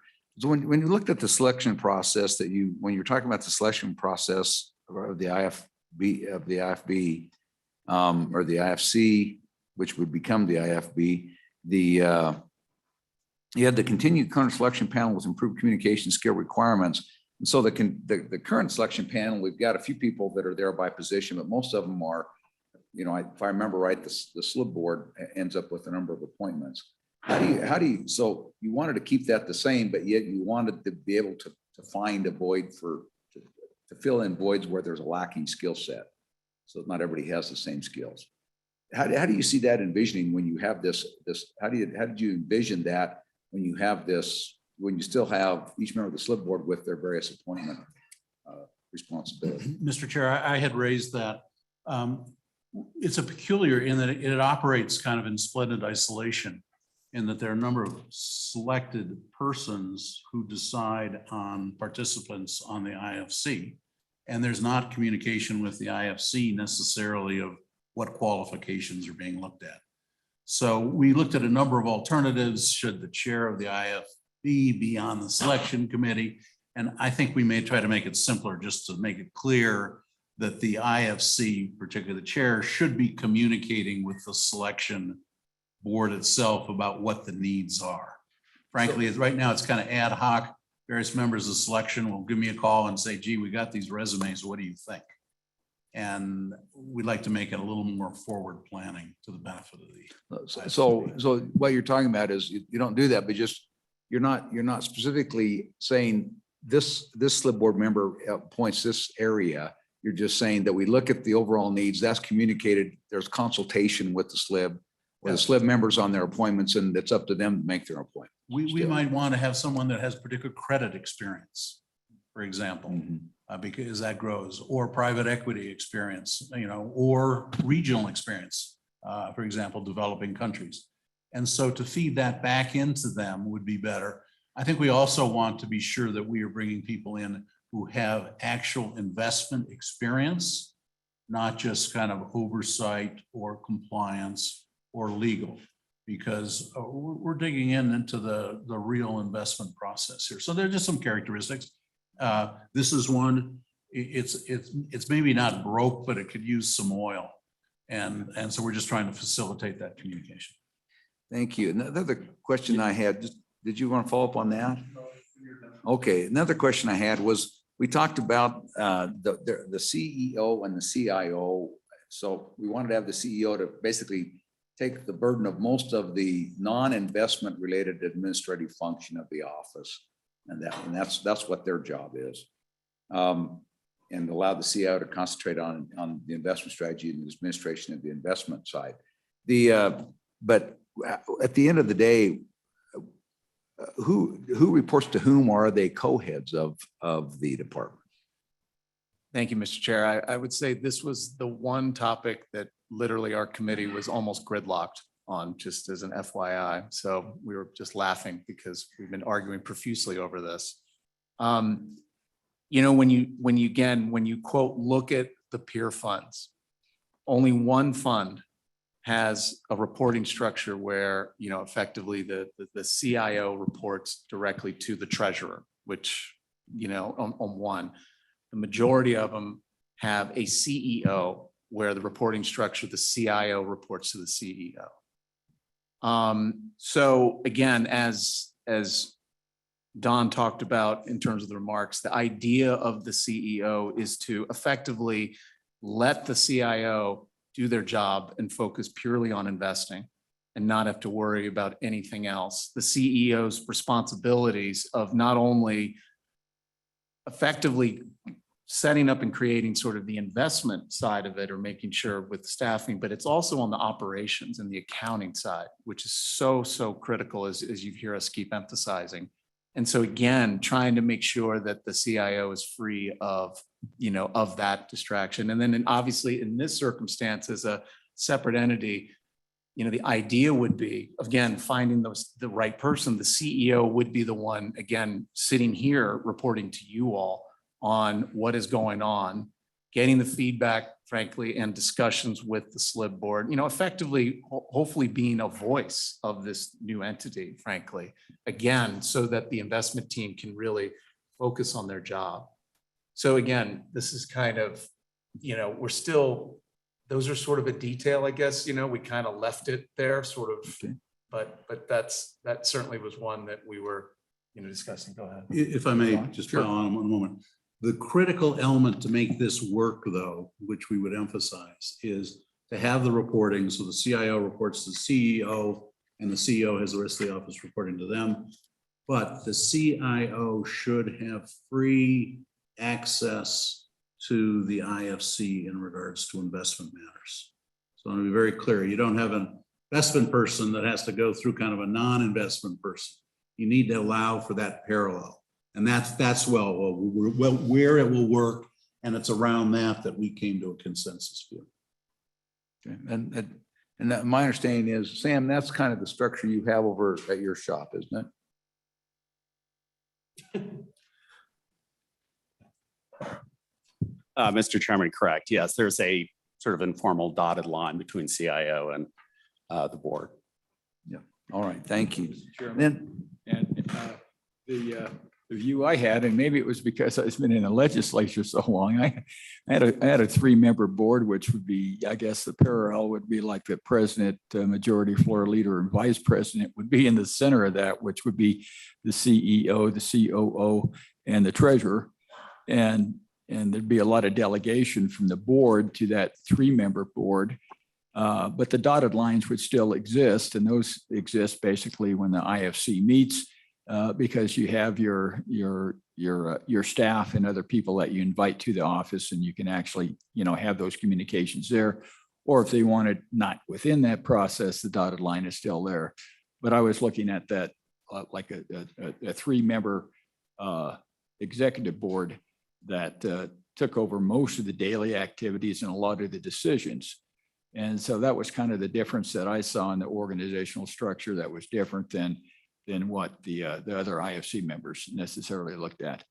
I don't think it actually complicates it. I think it actually improves the functionality of it because you've got 3 people making quick decisions rather than trying to have a Zoom call with a majority of the IFC members on different things. So, but all of the things that were in that area would be delegated from the IFC to that executive board. So you don't necessarily set it out in statute. The main board actually delegates the duties to the executive board. Thank you. Don, did you have something you wanted to add? Yeah, maybe I should just respond and explain the other side of that argument as well. Okay.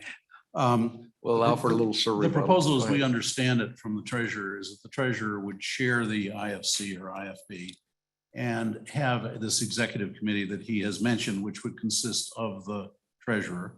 It would consist of an individual appointed by the treasurer who is not a member of the IFB. And then a third person who is an employee of the Treasury Department who supports the IFC or IFB, supported by the IFB, but by the way, who can also be hired and fired by the treasurer.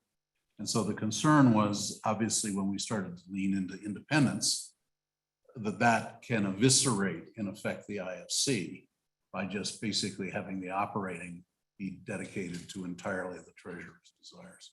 So that's why there was a balance of discussion. So, but I'm not sure if that was, I understood exactly what I said, but basically the IFC would actually have an employee that would either be the CEO or the COO, probably the CEO, because their areas in the area of expertise is in investment, and that follows the track of the CEO. So the person that does the overall day-to-day management of the operation would be an employee of the IFC. Okay, thank you. Yeah. Mr. Co-Chair, Vice Chair. Okay, Just to follow up, because there were some extensive discussions around this topic during these meetings. And I know that Patrick has a particular position on this as well, but we might want to hear at some point in time. But the difference between a COO and a CEO can be fairly significant depending on how we design this and how we structure it statutorily, or what, or how much authority we give to the IFC and how they fulfill these positions. But for example, when someone comes and presents to the legislature or to the SLIB to explain the investment functions and what particular investments are doing and why or how they're doing it, or asset allocation, no one wants to hear from a CEO or COO on those issues because that's not his expertise. He's there to run operations. And so I think we're getting down into the fine points or the nitty gritty of this, which obviously the personnel and that will all fall into place. But I think the overall concept is that this COO or CEO, whatever it is not going to be telling the SLIB board how they should and shouldn't do asset allocation, those type of issues. That's just not his function or his expertise. That will be the direct input of the CIO and of IFC and their review of his conduct. So however we couch it, I mean, I think ultimately that's our goal, right? And I perceive that to be your goal as well.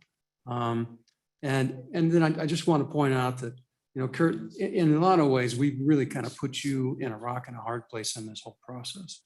But what I can recall is when you were in the legislature and when this whole concept was evolving and you were sitting on this side of the aisle, I think we would have been marching lockstep, walking down this path. But now that you're in the position that you are, I would probably be very similar to the same position you have. And so I apologize for you being in that predicament. Well, don't worry about that, Representative. And so we want to work with you as we can and do everything that we can where we're copacetic, and where we're not, we just want to work with you as we move forward with this. So Yeah, I appreciate think your what those individual duties are and what the responsibilities are, I think really is determined by their skill sets. Because you may well have a CEO that has some amazing skill sets in investing, or you may have a CEO whose main skill sets are in a different area. And of course, I think the ISC or the Treasurer's Office would not want to put a person in front of a legislative committee that looks like they're a deer in the headlights, when you ask them questions. So whomever comes in front of it and however they're there, a lot of it, their duties are going to be hiring the best people, that have the best skill sets. We've got a lot of unicorn positions throughout the whole operation, because you've got a lot of people wearing a lot of different hats. And the IFC, I think, very reasonably and notably recognize that the CIO has too many hats on.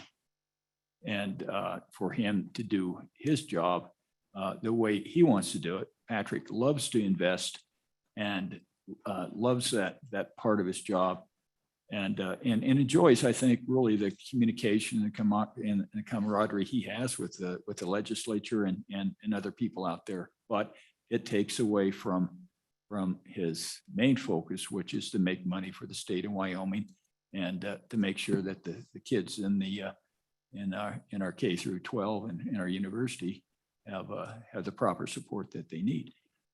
And when he uses his skills in other communicative processes, it's hard for him to reach those dual purposes. So we're trying to find, I think, whomever shows up and I think I had some very, very good positive input when I was back on the East Coast in Boston at the Global Arc about some of the positions that we might have available. There was, I think, in the room, some excitement about the prospect from a lot of people of moving back into the Rocky Mountains, because people love the benefits of living there. Okay, thank you. I do have one more question. And so I'm going to put on my Senate Chair of Appropriations hat and ask, so when we get to basis points and where we have this, you're allocated so many basis points and that's the budget and under the independent, we call it the WIFD, which doesn't stand for the Wisconsin Fire Department. It stands for the Wyoming Investment Funds Department. We're going to create a creative committee. Yeah. So when we do that, so when we talk about having this independent budget, so it's the only restriction really in the budget is the amount of the budget, and it's based off basis points. Did you guys have discussion about, or did you, as you look at industry, what kind of basis points are we talking about?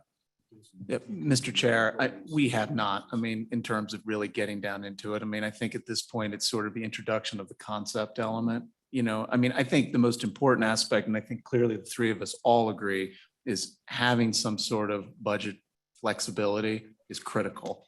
And so, you know, but I don't think we haven't had like a real hard dialogue necessarily yet on what is that basis point amount necessarily. So, is that fair? But we should add that it's information that's available. Mhm. And our proposal is that a year before any budgeting, that will be the responsibility of the IFB and the investment department to come to the legislature to demonstrate what the proposal is and how it compares. We should say, breaking it into two pieces, you have, in effect, investment fees that come with it or not. And then you have all of the other. We may have some significant initial investment in systems, particularly for the back office and the like. But you're generally, I mean, my experience in RVK certainly has a perspective. You're talking within ranges of single digit basis points. And I think, Mr. Chairman, that to look at it as when we built out the investment office, what you basically had there is you had a number of positions. In their second build out, we had a number of positions that were open positions, but realizing they were going to be in this general area. And I think that's probably the way that we would look at, in this process, because it's an evolutionary process. And I think we want to try to get some of those key pieces in there, sooner rather than later. And I think that would be probably the way to do it, is to authorize open positions and to authorize a number of basis points that would be tied to those. And it'd be for a 2-year period. So, and during this process of whatever structure occurs or doesn't occur, to try to make sure that we try to, the things that we can agree on 100%, that we try to move on those things 100%. And I hope we could do that. And don't forget my good friend, Sam Masudi here. I was just going to ask Sam just a question. If Sam, do you have any idea, Sam, have you ever done the analysis? How many basis points do you all use on your administration over the retirement system? Yeah, Mr. Chairman, so our total cost of the investment operation, and Executive Director Swindell will jump in and correct me if I'm sure, wrong. I was looking, he's watching very carefully, so don't screw this up. So our total cost is about 2.5 basis points, and that includes legal for deals and cost of board meetings and a variety of other things. So just about everything. You guys have some separate managers, right? Oh, yeah. In terms of total management fees, we're at about 45 basis points, I 45 think. basis points when you add the external management fees. So it's about roughly 45 basis points for all the external management fees. And then the internal cost is about 2.5 basis points. Say that again, please. The external management fees is about 45 basis points. Okay. And the cost of the internal operations, the investment group, is about 2.5 basis points, including legal and consultants and everything. And how do you, when you guys have to do a major capital investment in systems or something like that, how do we do that? So I will, with your permission, I'll turn to Dave on that. Yeah, we always allow you to phone a friend in the community.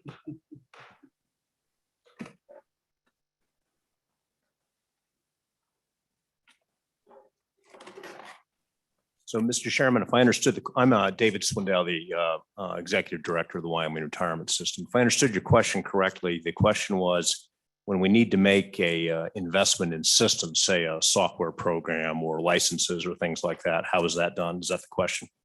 Yeah, how do you fund that? And We fund that as part out of the administrative budgets approved by the legislature.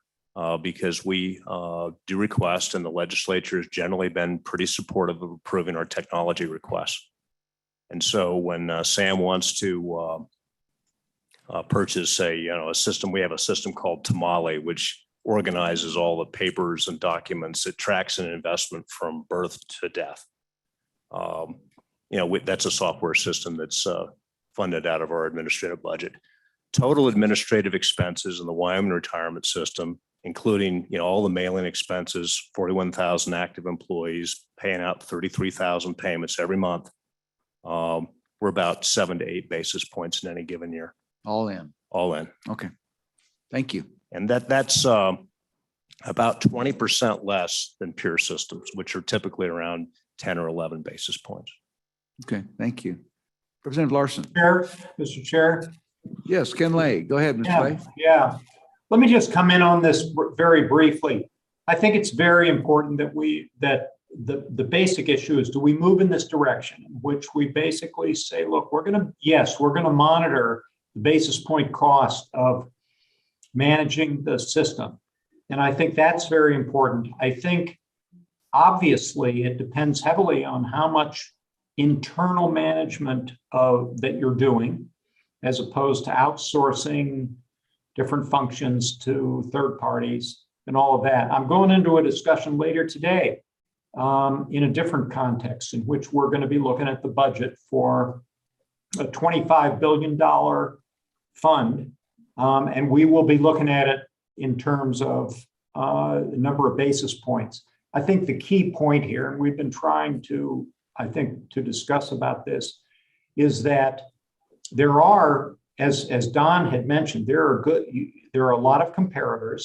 So there's a lot of ways in which we can compare what Wyoming is spending with other well-managed operations.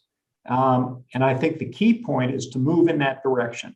And I think that will help us establish let me call it the WIFID, or whatever we're calling it, as a well-managed, independent asset manager for the state, without getting into micromanaging exactly how much each position is worth and all of that stuff. That's exactly the kind of thing that needs to be left to the management of the investment funds department, so that they can compete and attract the best talent. But I do think it's good if we can move on that basis. I think it will be excellent. And I think there's a lot of comparators, and we will know if we're getting out over our skis, on any of these decisions. Thank you, Ken. So Representative Larson, did you have a? May I? Yes, go ahead. Thank you. So, Mr. Chairman, as we as we talk about the Wyoming Investment Fund Department and creating this independence, can you help me understand what kind of creature within state government that now becomes? Is it an agency? Is it like our energy authority? How does this fit? Is it like the retirement system? Well, we have not decided the actual structure at this point. It would require, as Russell's indicated, working with lawyers. We've already started the discussion because it's not only to make sure that we have in effect the legislative immunity, but also tax protection that we want to have that generally requires both tax advice and a tax opinion. But fundamentally, it would be a little bit like almost a corporate management entity or investment management legal entity, which houses those particular activities.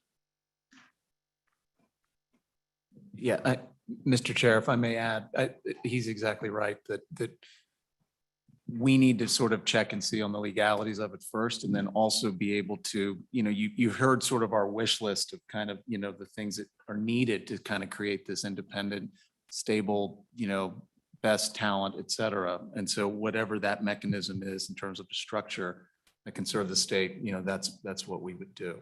If I may, I just want to be clear. We have spoken with counsel who have indicated that's not a structural problem in doing this. They just want to be very careful that we do it correctly. So I don't want you to leave with the impression that, gee, this may not even be possible.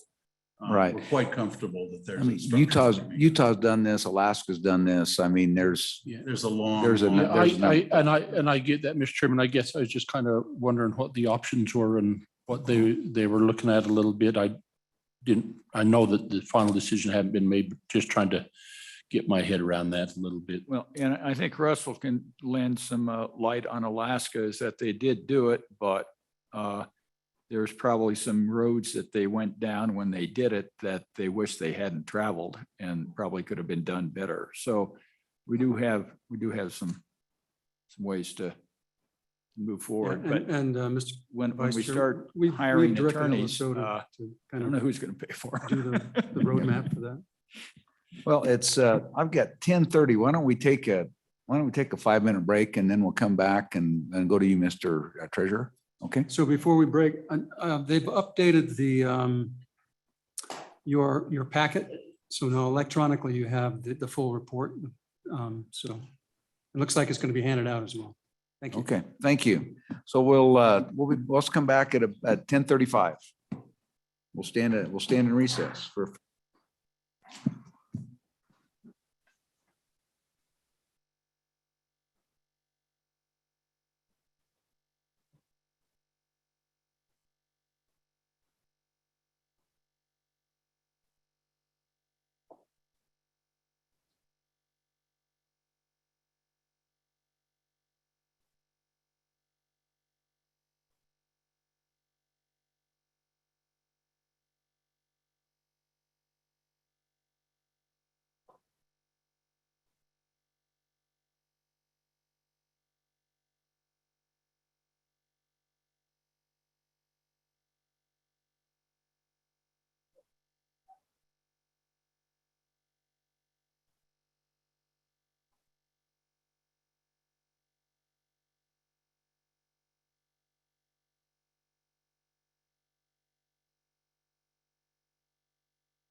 Oh, we need him for that too.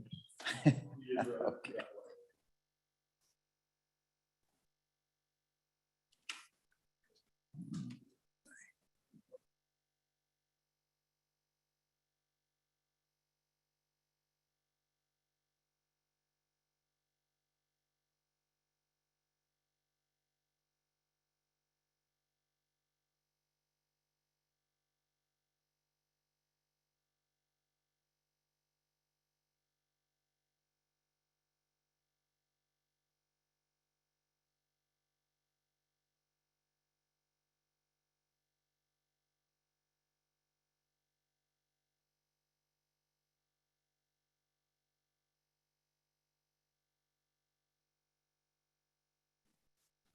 Well, you know what we'll do is, why don't we just jump ahead and we'll swing back and pick that up. Why don't we jump ahead to, there he is, okay. All right, hey, Mr. Treasurer, we were just about ready to go on down the road and come back and pick you up later, but since you're back, why don't we go ahead and if you want to, go ahead and take us into your 244, and then when we've talked about it a little bit, let's go ahead and we'll jump right into spending policy modification recommendation. Okay? And I'll just kind of go through my letter. I want to thank the IFC and all the members and our staff, and Matt Sackett has done an admirable job as the staff that staffs the IFC. I think he's done a great job. RBK has put together a report that's although it's not all inclusive in the whole universe of investing, it's representative of I think some of the higher performing funds. Although I'll remark that a lot of those are funds that are retirement funds or have or funds that are in that vein, or funds that have invested at a higher equity rate and a higher risk rate for several years. And so some of the older comparisons are in returns, and even the newer comparisons are really reflective of not the structure, but the risk and asset allocation contained in the funds. So the study required directs the IFC to identify an organization and management structure that would facilitate the improvement of investment operations through identification of best practices geared toward achieving the best long-term returns to the state. And I think that's probably what the goal of everybody is to get the best long-term returns. And we began our task, and I was looking forward to finding a clear and positive correlation between independence on human resources, budget, procurement, to improve investment performance returns. And basically, this was not the case. And although our staff recently conducted a thorough study of the Santiago principles, which our current investment program is based, I was anxious to learn of more ways that we could improve our best practices. And it turns out, and this is said several times today, that there are no widely held beliefs for investment best practices. Then I found myself wondering what problems we are trying to solve. And what does the IFC reports actually add value to, and how we currently do the business when the state can see demonstrable returns. And we have moved basically over the course of the last 2 years, nine months, we have implemented over 4 years of asset allocation implementation. And those are a lot of the results that have really moved the needle. And those were brought about essentially by as I would characterize it, as a mostly independent advisory IFC. And I don't believe that there's anything that another structure of the IFC, or call it what you would had made any different decisions on asset allocations or any other different decisions on managers or anything else that they would necessarily be have the purview of or domain of in the future. So I just think those were the cases. They've done a great job as an advisory committee. In fact, Florida, who's one of the most consistent funds as far as return in this report, has an advisory committee structure. And of these, I think it's the only one that does have an advisory committee structure. But as I say, this is a small subset of the whole universe. And some have indicated that there's a concern that the elected state treasurer has too much autonomy, that he or she could easily go rogue with our sovereign wealth funds. And, I believe that simply isn't true. The state treasurer is bound by the investment policy statement created by the IFC and adopted by the SLIB. And so myself or any other treasurer necessarily cannot go outside those. I can't walk in Patrick's door and say, I want to buy watermelon futures because it's not in the investment policy statement. And that's just the way it is. I can't go out and go to a 19 standard deviation because we have risk constraints, and that's from the legislature and also the investment policy. So I can't do that. No other treasurer in the future can do that. So, that is essentially, and there are prescriptive duties, as I say, by the legislature. And most importantly, the prudent investor rule is that, and I can go into times when I've talked to Patrick and basically said, boy, I'd really like to do this. And he said, well, we're just not going to do it, Kurt.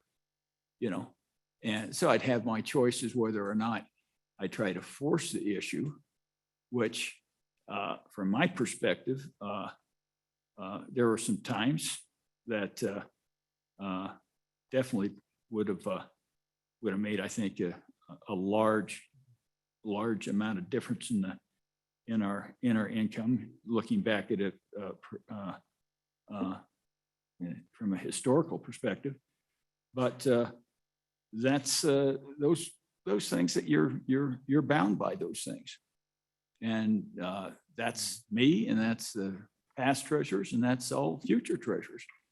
Unless you want to relieve our fiduciary responsibility and take us out of the prudent investor rule, there's a lot of sideboards on that. But I certainly do agree with these folks on the advocate for the budget and personal independence. And I believe that we should appropriately report. But the manager selection that's taken away from the SLIB, that's a convenience. It necessarily doesn't add any extra long-term income. And I'll go through a specific, situation. Let's say you put a manager on and you get it all done in 2 weeks. The staff goes out and does the work and research, and we bring up a manager to the IFC. They say, yeah, we've worked with these people before. They're a good manager. They've got a little bit of problem here. They might not be the best, but they're in the top quartile more or less, and so they're just go ahead and go with them. And that would take probably less than 2 weeks, and it might take a month or more with an emergency meeting with the SLIB board. Well, there's no guarantee whether or not within that 2 weeks or a month or 2 months, the difference between a standard process and an expedited process without the SLIB, that the market's going to go up or the market on that underlying asset might go down. So in a 20-year perspective, 10-year perspective, even a 5-year perspective, it doesn't move the needle at all. And so, but it is a convenience. And the same thing goes with the, unfortunately, goes with the process of onboarding employees. Sometimes it takes us 2 years or more. We have to do an analysis, an outside analysis, spend hundreds of thousands of dollars to bringing in experts that basically say the same thing that we know, but we have to convince the process that that we're right and going in the right direction, rather than just, you know, talking it over and getting the right person and putting them in there. You know, WCDA, they can onboard people within the time period of when the notice is in 2 weeks, and in a week, 10 days, have somebody in that seat. So they can actually teach the person the skills and the job before they leave. But, you know, sometimes it can take us months going through the A&I department. And A&I is telling you exactly what your employees are going to do. You necessarily don't have your own job descriptions. You can suggest, but it doesn't mean that that's the job description you're going to get. And as we all know, is that we did do a CLA report.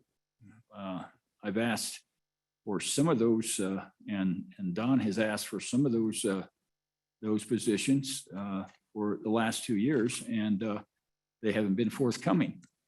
So, but eventually they'll get there. And if you don't fall off the tightrope while you're trying to get to the other side of having a very good, robust system with all the backups you need, then there's no hit to the long-term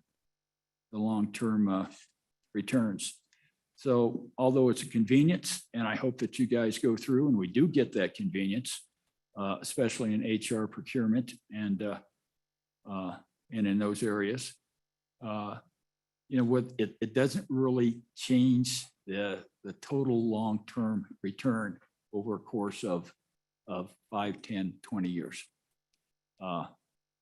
So those were things that were kind of frustrating, looking at it in perspective of, you know, looking at something that for which I really hoped would be a whole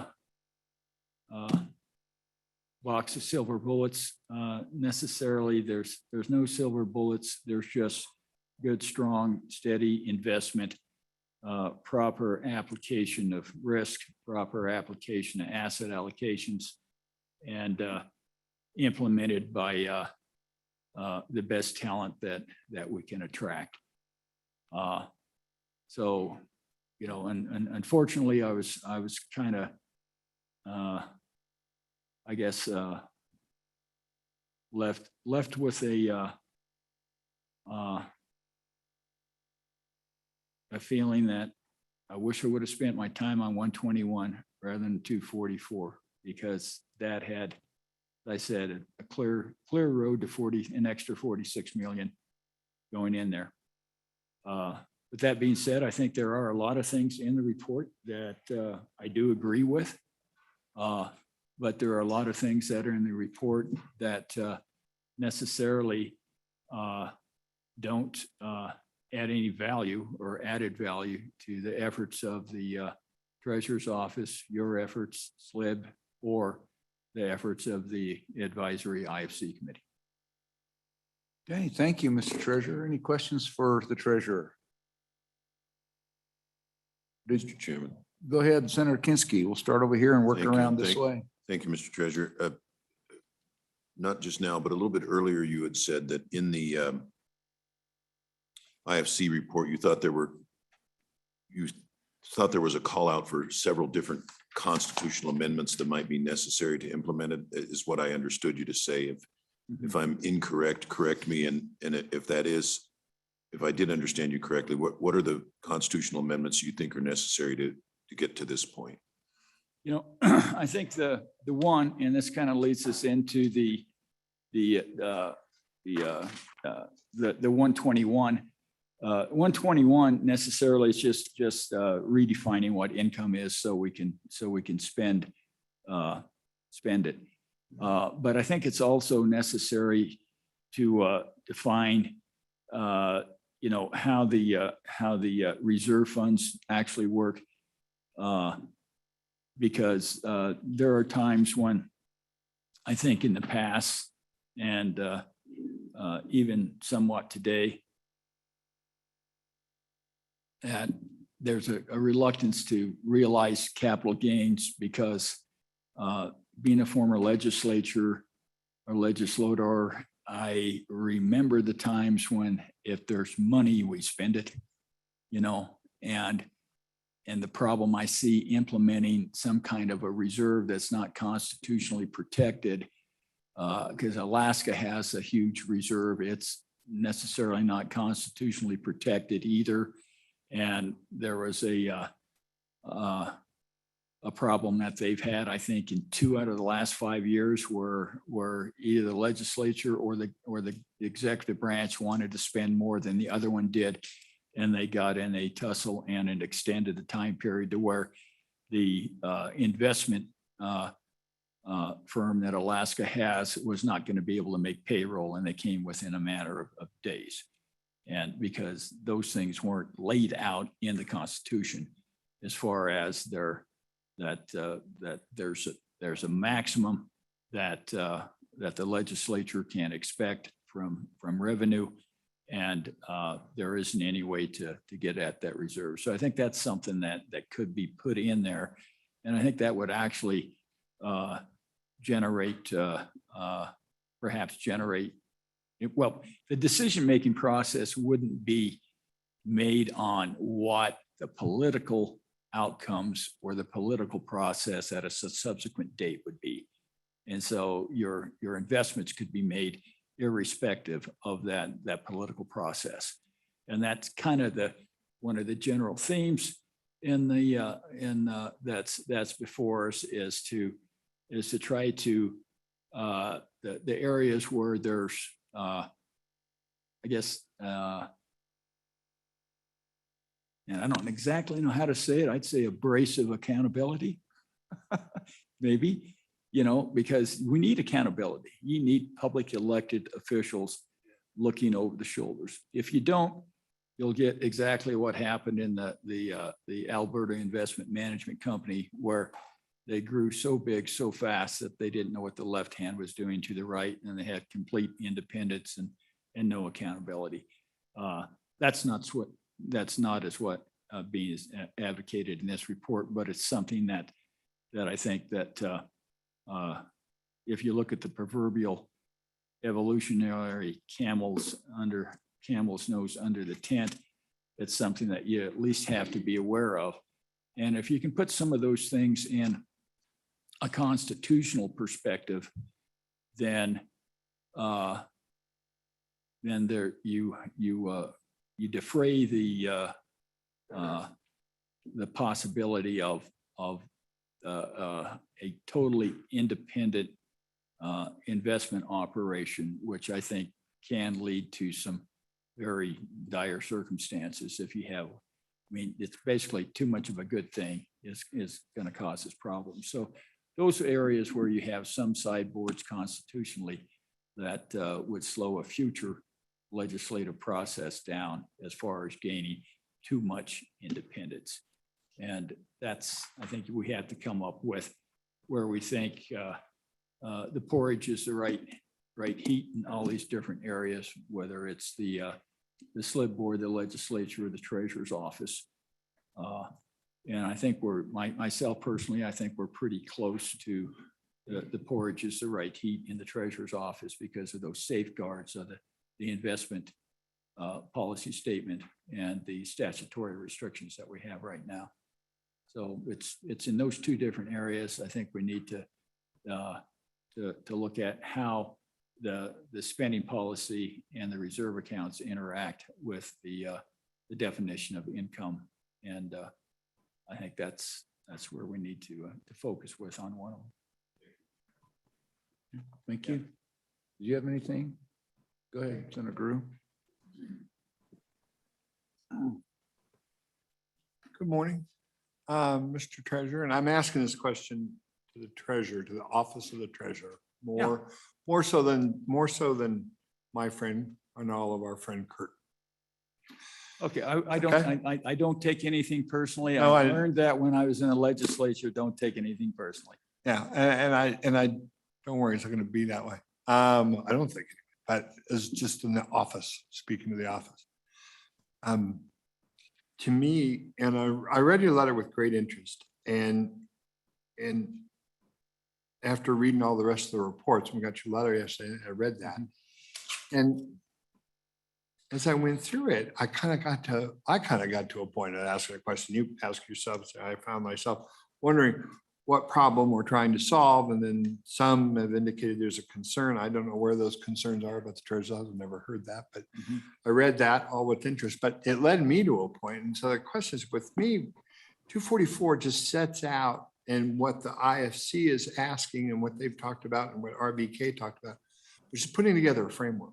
And in this particular framework, you've got a group of folks with over 250 years of investment experience trying to set up a mechanism whereby they recommend, with the treasurer being a part of that, but then going to the SLIB, who is actually the ultimate decider of the investment policy and the initial and eventually the investment decisions that are made, of which the treasurer is a part of all three.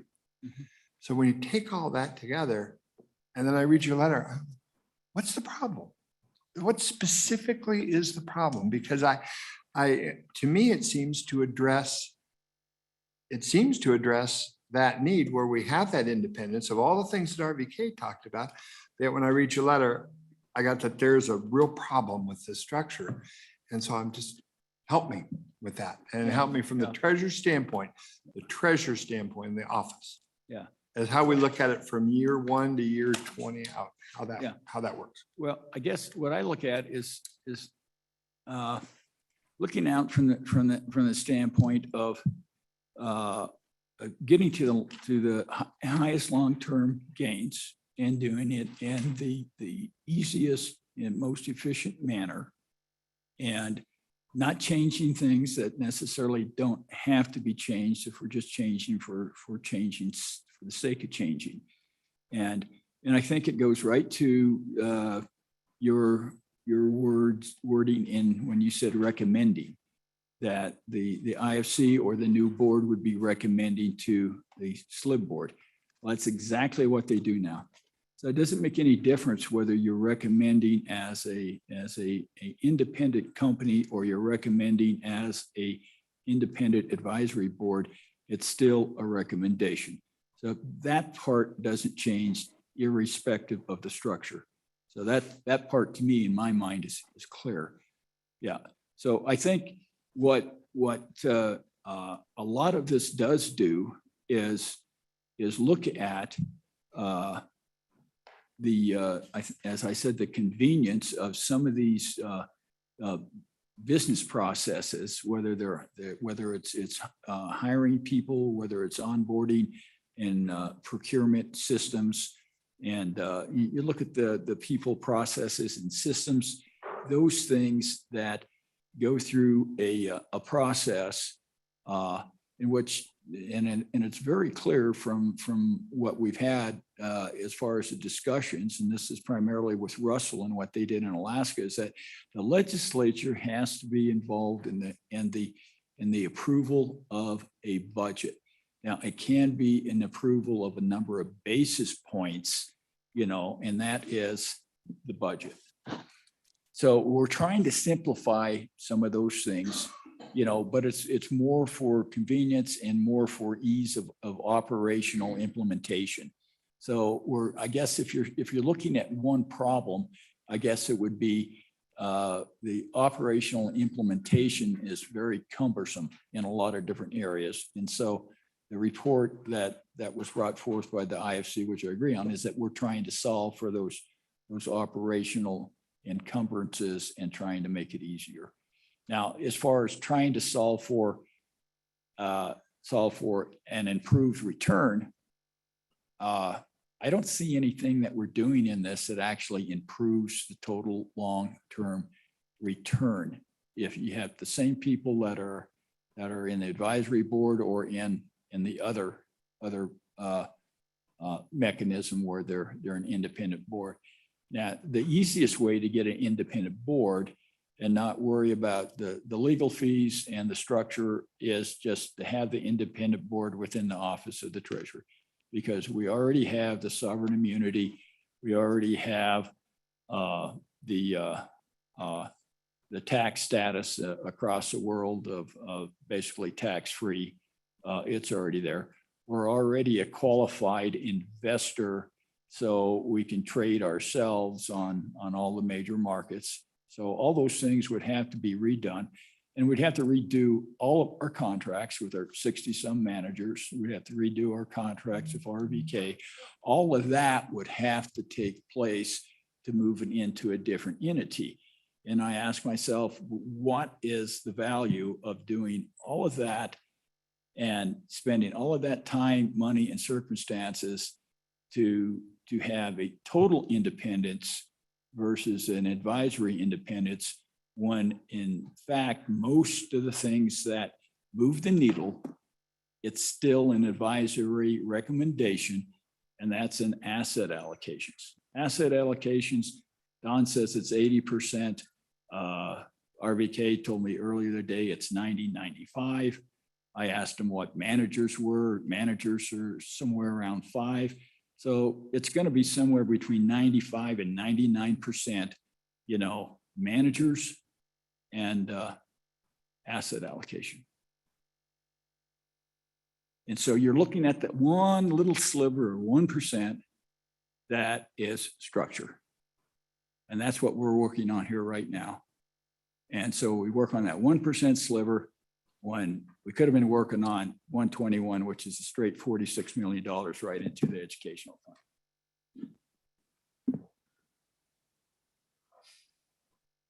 Okay, anything else? Any other questions for the treasurer? Thank you, Mr. Do we have any public comment? I believe Representative Hallinan did have a question. Okay, Representative Hallinan, are you there? Yes, I am, Mr. Chairman. Thank you. I have a question for the treasurer. What does the treasurer bring to the IFC and how is that important? Well, I think what the treasurer brings to the IFC is the day-to-day experience that he has with the operations, and whether it's investment or whether it's the accounting, and that perspective there to actually make recommendations, for the ISC to consider and to explain those systems, those different areas, so we can get their input and get their recommendations going forward on different areas. The other thing that the treasurer brings is the understanding of the stakeholders in the different funds, that necessarily the reason for the investing and the reason why in some circumstances, like in our workers' comp fund, why we have to match up our duration with our liabilities, and that we necessarily don't get into different kinds of more riskier assets in those. And the same thing with the SAP. I think that's you bring that into that discussion, and it's also those discussions that you have with the investment team, and also with the IFC members, and communicating those things in other areas with the slip board. And so there is that accountability that you have to have your elected public officials I think, on a day-to-day oversight. So rather than at a quarterly basis on quarterly reports, because things, as has been said today, is that the investments change every day and things change every day. And sometimes there has to be that person that goes between the other parts of government that are in the decision-making process. And so that's what the treasurer does, is try to work in between those different areas and work on a day-to-day basis, identifying areas that are in need of improvement, identifying areas where we're doing a great job, and then so those are the things that I do on a day-to-day basis, and I think that's, from my position, that's what the job is. Thank you, Mr. Chairman. I got one other follow-up on that. Go ahead. Is the role of the treasurer a political one, in that he will balance the future needs of our fund to the current needs of our government? Is that part of the treasurer's job on the IFC? Balance the future needs are fun with the, excuse me, can you repeat that, Representative Hallahan? I want to make sure I have the right understanding of your perspective in the question. Well, we have thank you, Mr. Chairman.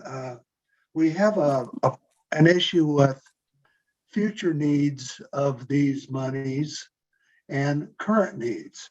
How do we balance those? Is that part of the job of the treasurer? Well, I think you're looking at the concept of generational ethics. And, and I think that's what is understanding that there are, future needs. And that's kind of what I was alluding to, basically, when you look at the workers' comp fund, because you have future needs up to about 13 years in that range, more or less, of future liabilities in that fund. And then, of course, whether it's Hathaway or whether it's any other educational area, there are going to be future needs, and you have to keep in context, I believe, of what the possible enrollment rates are in different areas, what the possible future draws might be, and those, I think, lead into the discussion from time to time of what your asset allocations are. So I think you have to bring that all into a perspective so everybody can understand it. And I'll say that's something that I haven't done as much in that, bringing that perspective to the IFC, so they understood, those different areas there. But those are all things that I think that as a elected official that's looking at the day-to-day, I think you have to be able to help communicate those different areas. Mr. Chairman? Go ahead. Go ahead. I have one final question. What happens to the Treasury Department? Is it simply absorbed by the WIFD, or does it, what happens to it under these changes we have in mind?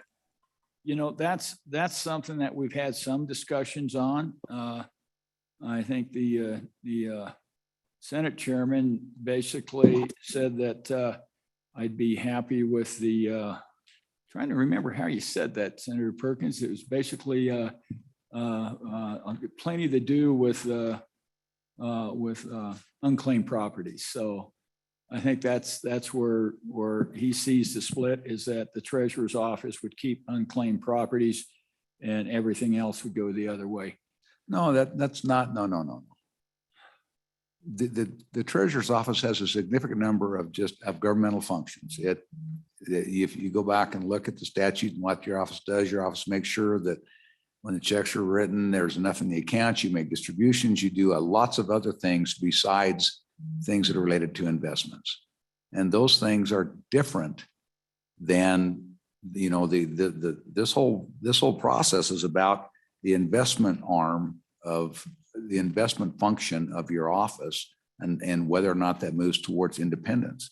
It doesn't have anything, in my mind, the study and the study was limited to that. The study didn't have anything to do with the other governmental functions of your office. Those don't change regardless. And that's, you know, Representative, I think you ask a question that doesn't necessarily have the answers to it right now. I can tell you in say the state of Utah, that when they split off their independent investment company, I think it's got less than 4 billion assets and the treasurer has somewhere around 23 billion in assets. And that's because they have a rather large state agency pool and they have some other funds that they do. And a lot of funds, when they are split apart, the cash management, which is your state agency pool, stays within the treasurer. Your workers' comp would stay within the treasurer. And there's other things that would stay there. The frustrating thing is that you lose the I guess the efficiencies that we have in the office right now, because it's hard to split the accounting department along those lines without building out other facilities, other accounting facilities. And, you know, and talking to the Utah treasurer, he's short on investment people, and talking to the Utah, I guess, investment company individual, he's short on resources also. But so today we have a rather efficient system with the number of people that we have. And even after getting it built out to the probably the proper amount of positions that we need and the backup positions that we need, it's still more efficient to do everything within the office, but to have an independent entity in that office that there's a clear designation by memorandum of understanding about what the accounting department does and what the investment department does. I know from my perspective, I think it would be a lot easier for the investment department if they never had to answer another accounting question in their lives, that it was totally split from that perspective. But to do that, there has to be, I think, an understanding and a memorandums that actually put in place, you know, that process. And I think it has to be a slow, deliberate process that necessarily can't be handed over to a bureaucratic transition team that doesn't understand it.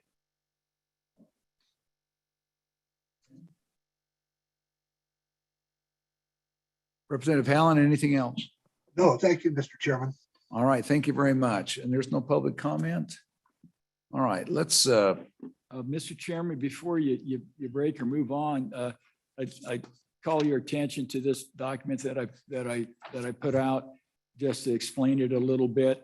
We'll go up to the 1 year returns up there. And if you see across the top, you see GOV, that's in governance. And the I is for independence, the A is for accountable, the ML is for moderately accountable, the MA is moderately or moderately independent, moderately accountable. And the performance is across there. Florida is a independent advisory committee. The other committees, Alaska is an accountable independent there. And then on operations, no independent, they're an independent committee. And then if you look on the bottom part there, you got OPER, that's for operations.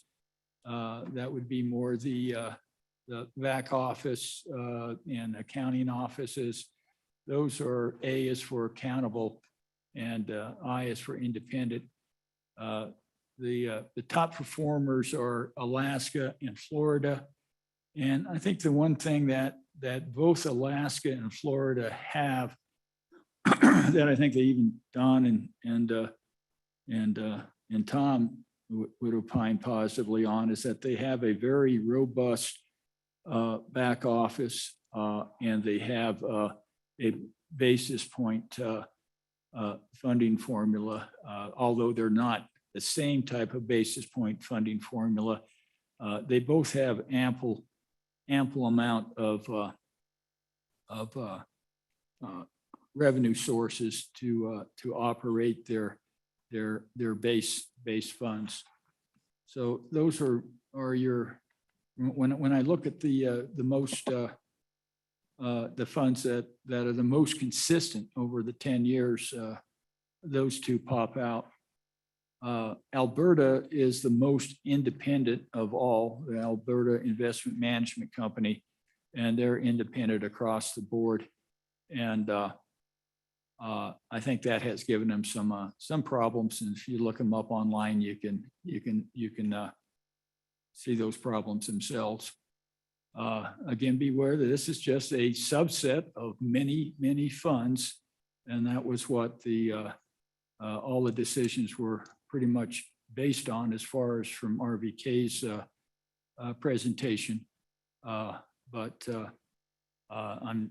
want to make sure that the IFC members know that I'm not discounting their years of experience and their input into this. But I'm just looking at it as purely a basis of returns, and also draw your guys' attention to a statement that RVK did make, that if we did make this material change, and let's just say we went lockstep right down the line with everything the IFC said, that it could be a decade before you'd even be able to measure it.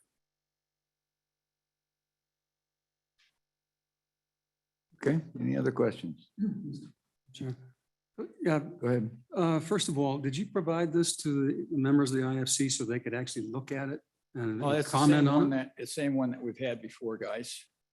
So. And so my next question is, and Kurt, I think you're taking the discussions of Josh out of context. We had this exact same discussion in the IFC meeting on what his quotes were and what his positions were on this issue. And he I didn't say a categorically thing about denied Josh. your I did not classification say- of what he said. I And did now that not now say you're a thing about Josh. now once again you're taking his quotes out of context and putting in a single statement to support your position. So do you remember those conversations when we had this? Yeah, and Representative Nicholas, I did not say a thing about Josh or his statements. All this is a compilation of two different things in the report. One is that color chart that goes from green to blue, and the other one is the historical performance chart, and just overlays one with the other. That's what this does. So you don't remember us having this conversation already? Not on this from the standpoint that the conversation we had with Josh, and this was basically on Jim, and what I recall Josh saying was that 121 should probably, and is more important than 244, and it should be looked at first. That's what I recall. Now, I know that Josh has said that 121 is extremely important, and that's something that we have worked on since my first treasurer's conference in August of my first year. Was brought in other CEOs from New Mexico and from other areas that have the income statements that we need. And so that's what I recall on 121. But I did not say anything as far as Josh or RBK in this presentation. And so you're bringing up a ghost of Christmas past. I'm just quoting. Let's material move, that you just distributed. we need to keep moving on. We're way behind time. Go ahead, Senator. And that, towards that end, was my question, and it was for you all. And we have been hearing this since 8:40, and what is it that we're being asked to do today with this? Are we asked to give feedback, to make a recommendation, to give feedback to these nice folks that have given us their opinions, or? Well, the question is do we begin a bill draft to take into consideration any of the recommendations made in the report? Ultimately, that's where we're headed. And so we can do that now, or we can move into this and come back and circle on bill drafts at the end of the day. Go ahead, Representative Obermuller. Thank you, Mr. Chairman. Treasurer Meyer, I want to address one issue that you brought up, and that's accountability. As the elected treasurer, the buck stops somewhere, right? Yes. In 40 years of public accounting, one of the things I learned about risk was that there's a downside, a potential downside. So if things went bad with an independent board, who assumes the risk of that position? Who takes the hit? And I suspect that that's you, because the people of Wyoming have entrusted you with these funds. And so your argument about having the responsibility and all that entails resonates with me in terms of representing who the people of Wyoming think you are and how you get elected to a position like that. I think that you get elected to that position by coming to the people with a certain philosophy about investments and what you will do with it. And so that's your obligation to the people of Wyoming.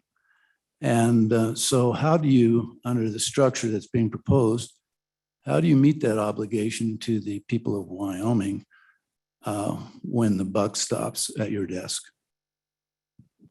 Well, if you don't have a clear input into the process, but you have the clear responsibility in the eyes of the public,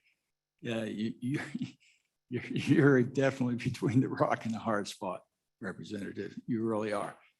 And, and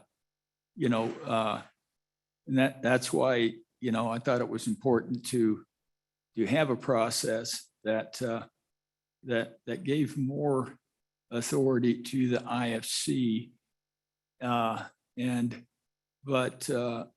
allowed them to have a little bit more of a more than just an oversight advisory role, but not take all of the basically responsibility, but necessarily not really the downfall. But the true people that if you had too much risk and it ended up being way too much risk and it was implemented, and you had a downfall in the market that was sustained, the losers would be the school kids of Wyoming. The losers would be the general fund, and the losers would be every other of one of our funds. That would be the true losers, and not necessarily the treasurer's office the treasurer would probably take a huge hit. But if it was the governor's, if it was a state agency, I don't believe the governor would take the hit like if it was under the office of the treasurer. I think the treasurer would be accountable if it was under the office of the treasurer. But if it's an under the state agency, I don't believe it would be, because it would be a small part of the governor's responsibilities. So they wouldn't have the accountability.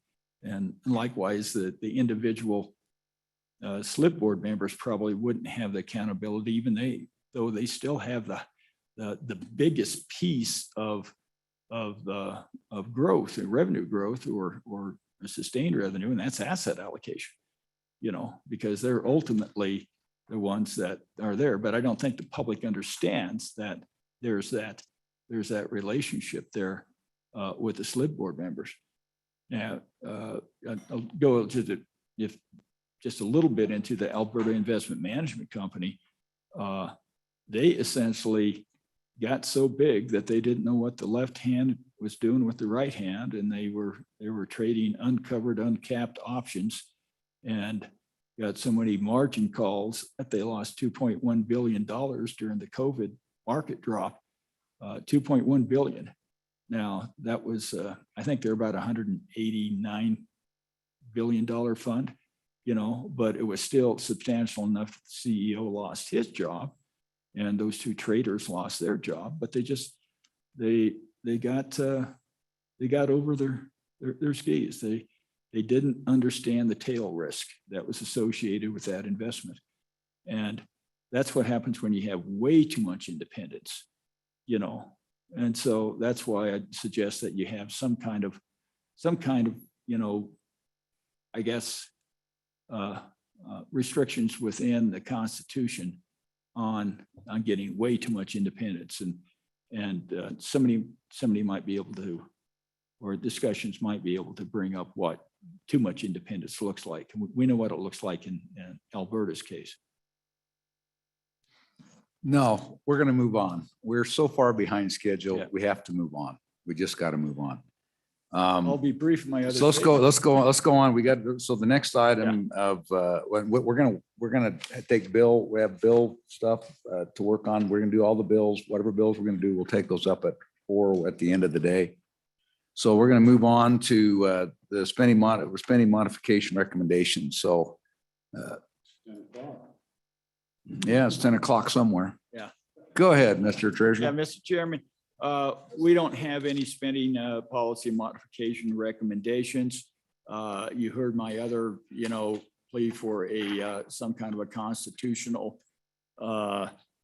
set out as far as your spending caps and the corpus and a cap on percentage of the reserve. I think that's appropriate. I won't go any farther than that.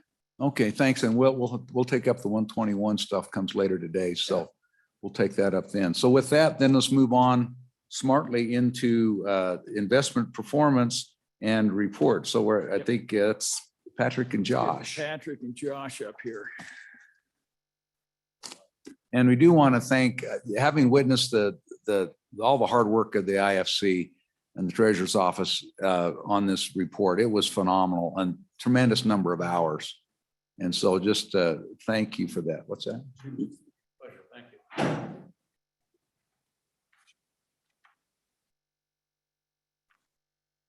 And RBK too. We appreciate you, but you do get compensated for your work. These other guys, not so much.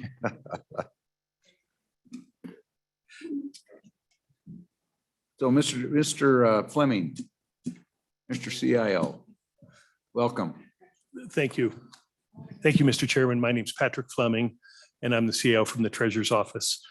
We have two different presentations. One, Josh is going to go into performance compensation, and then I'm going to follow up with the Wyoming Sharp ratio, which we talked about in the last meeting that Senator Hicks and you had requested that we do the update. So with that, I'll pass it to Josh. Thank you, Mr. Chairman. I believe you have our September 30th performance summary in your packet. I'm going to speak to that primarily, and I'll plan to be very brief and high level. So hopefully help you out with the time a little bit, but please ask me any questions that you have as we go through this. From a bottom line perspective, the performance has been, as has been noted, pretty good.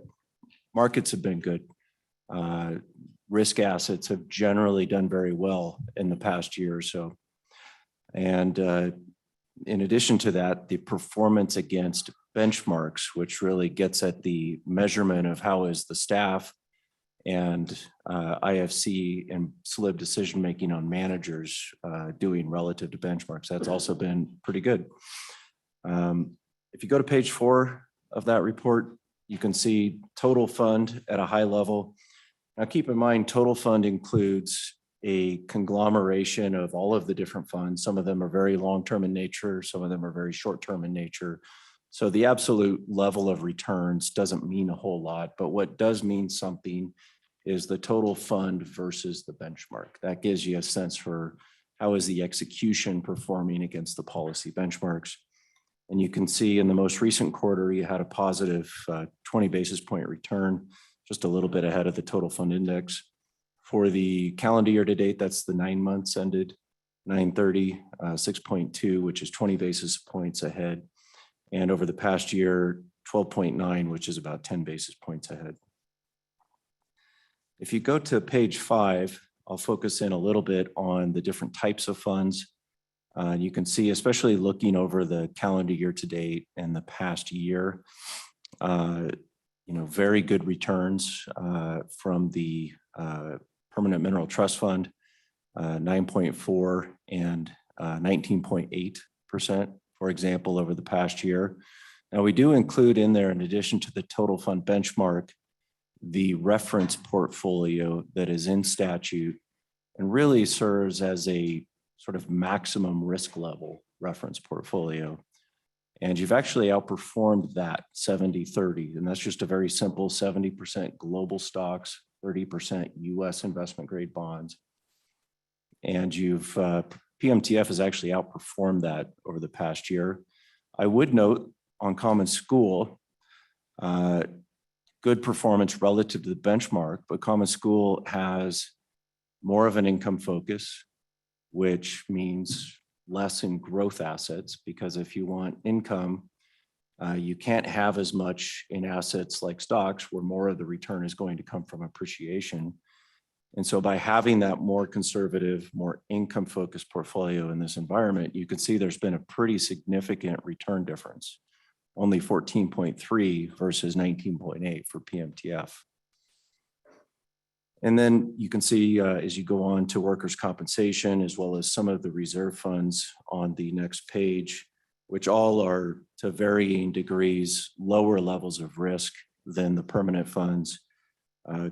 Good positive returns, but generally over the past year, more risk meant better returns. And then one of the items I noted on the agenda was implementation of or measurement of the portfolios versus that 70-30 maximum risk that's currently in statute.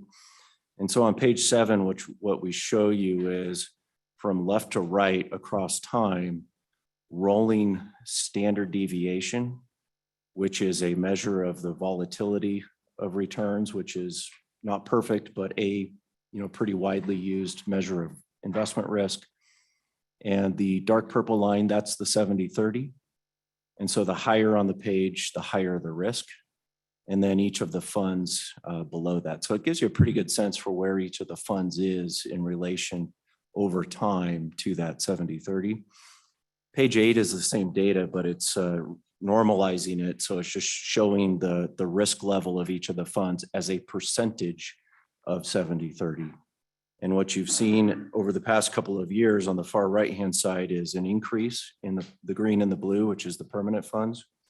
And then you can see where workers' comp, pool A, and state agency pool fall below that. So, Mr. Chairman, I promised to be brief. Hopefully that was brief enough, but I'll stop there and gladly answer any questions the committee has.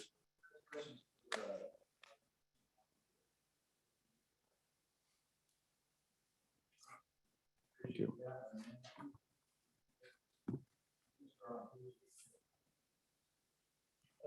Mr. Chairman, I'm going to speak from the presentation from Wyoming Sharps Ratio. And that was the presentation that you had asked to update.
when the global GDP drops, it has a correlation with global equities. Equity prices go down as well.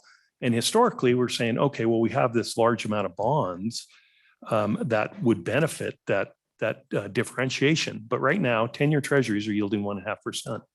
We will not get that type of benefit when we see the next recession. So not only are we highly dependent upon the mineral income, but also our investment income is going to be correlated to that as well. And I'll show you why that is more important here as we go through. So on page 7, a corporation or a business should be hoping that they would have a high Sharpe ratio. And let me just define the Sharpe ratio again for you. What you're looking at is the revenue over the volatility in simplistic terms. So a good Sharpe ratio would be a Sharpe ratio of 1. So where your revenue, so instance, let's say you had $10 in revenue and the volatility was 10%. That would be a Sharpe ratio of 1. So those are the types of things that not only from an investment perspective, we look at funds that have high Sharpe ratios, but as a state, I'd argue, and as Joel pointed out years ago, that this is something that is a problem with the way we look at it, because as you can see on page 7, we're down there at the bottom, right?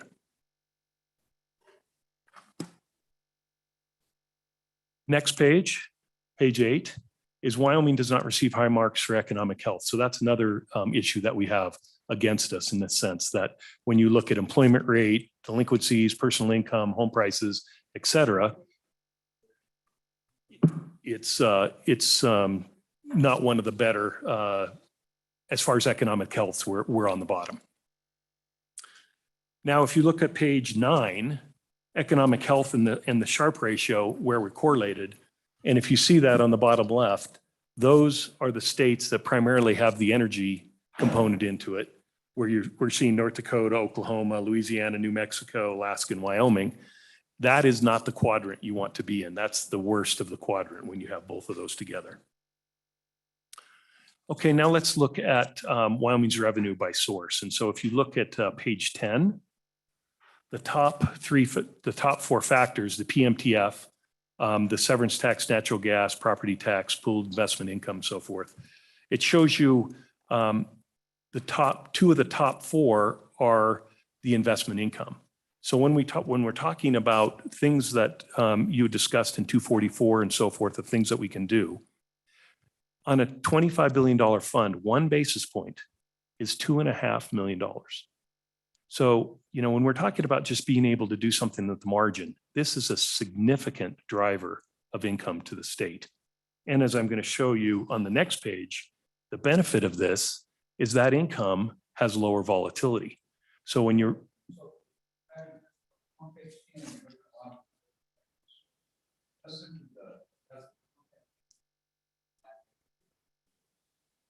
Mr. Chairman, that's correct. Compared to the total fund. So these are the factors, these are the growth sectors. Correct. Yes, I shouldn't say fund. That is correct, Mr. Chairman. When we're talking about the state's revenue, those are the most important factors.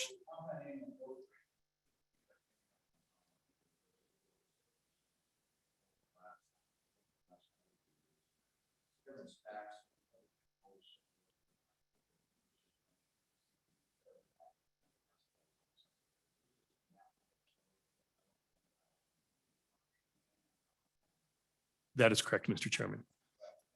And so the point of this is looking at the growth factors that is so important for us and where we're seeing the income, where we're seeing the volatility and what is the correlation. So when you take Wyoming's revenue volatility by source on page 11, what you're going to find is on the top, page 11, please, that on the top sectors, those are the mineral income. Mineral income sources, where the low volatility would be the sales and use tax, PMTF, pooled investment income, and so forth. So as a business person, you would say, okay, well, we want to focus on those types of income sources that do not have that type of volatility, because you don't want to have everything, zigging and zagging at the same time. When one thing zigs, you want the other to zag. And right now, that's not how we're set up. So then on page 13, that's just a graph, so you can see it graphically, if you can kind of see the size of the income by that Sharpe ratio. Now, going forward on an ongoing basis, what does this mean for the state and why I believe 121 is so important? Is that the volatility that we're seeing right now, as the US moves towards this zero carbon emission by 2050, it is creating a tremendous amount of volatility. And if you look at the left-hand chart on page 14, you're seeing that because of ESG concerns and other instances, the investment into the energy sector has diminished over the last 5 years. What this means is that when we do see problems within the energy sector, Texas is a prime example with the cold freeze that we had last year. The UK, I'm going to show you in another chart. But what happens is you don't have the infrastructure to offset some of these problems. So I feel very, very confident that the volatility of this sector is going to increase. So right now, that's a really bad situation. As we know, we're already highly, highly, highly dependent on the energy sector for income. And that volatility hurts us. And that is looking backwards. That's the left-handed translation. What I am saying that it makes sense and is very probable that this volatility is going to increase in the future and will even cause more of a problem for our mineral wealth and income. So if you see the baseline power prices, that just shows you what's happened. So for instance, when you look at the cost of power, that spike was from the Texas situation, right? So you would think that, oh, it's just a one-off situation. Well, if you look at the forward power prices, you usually see a drop off in the springtime for power prices. They're actually as high as last year because there's so many different people saying, well, if it happens again, I don't want to be caught in this situation. So they're charging so much more for it in the future as well. So this isn't just a one-off event. This is happening over and over and over again. So here's a case in point on page 15. This is what happened in the UK. So as you know, Europe is much further ahead in the ESG concerns. And in August, the wind actually didn't blow as much as it's been in the past and had a significant drop in wind generation in the UK. They also had the power surge or the power problems with the gas pipelines being shut off and some of the other conditions. But this is just one day's move. So I came in and UK natural gas prices were trading at 38. It went up to 55 and closed at 36 US dollars, the same exact price of what we're paying for our natural gas prices, from $3 to $4. That's what the UK is paying for natural gas. So these are the things that I'm proposing or we're saying is going to become more prevalent in the United States over the next 10 years. And it just causes what we're looking at for income to become more of a problem in the sense that we do not know what our income is going to be. So in conclusion, Wyoming's revenue volatility is very high. This creates major budgetary problems during volatile periods. Volatility is expected to increase as green energy becomes more prevalent. A key objective of all businesses is to smooth earnings out as much as possible. Smooth earnings reduces the uncertainty and improves the business outlook. And Senate File 121 would provide an example of that smoothing process and working to improve the outcome.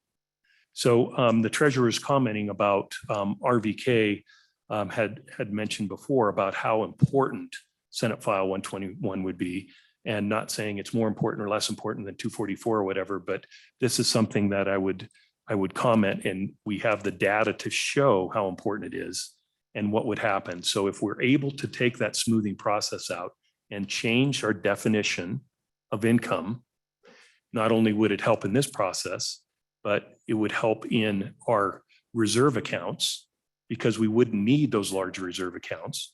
We would be able to lock in the spending. You all would know what your spending policy would be for how many years in the future. And this is just what businesses do. This is, all of you are business individuals. You've run a business, you've seen it. How many of you would run a business where you only knew what your income and expenses would be for 2 years and you'd have to change it every time? It just is, it is very problematic on numerous fronts. So with that, I'll stand for any questions that you have about the Sharpe ratios.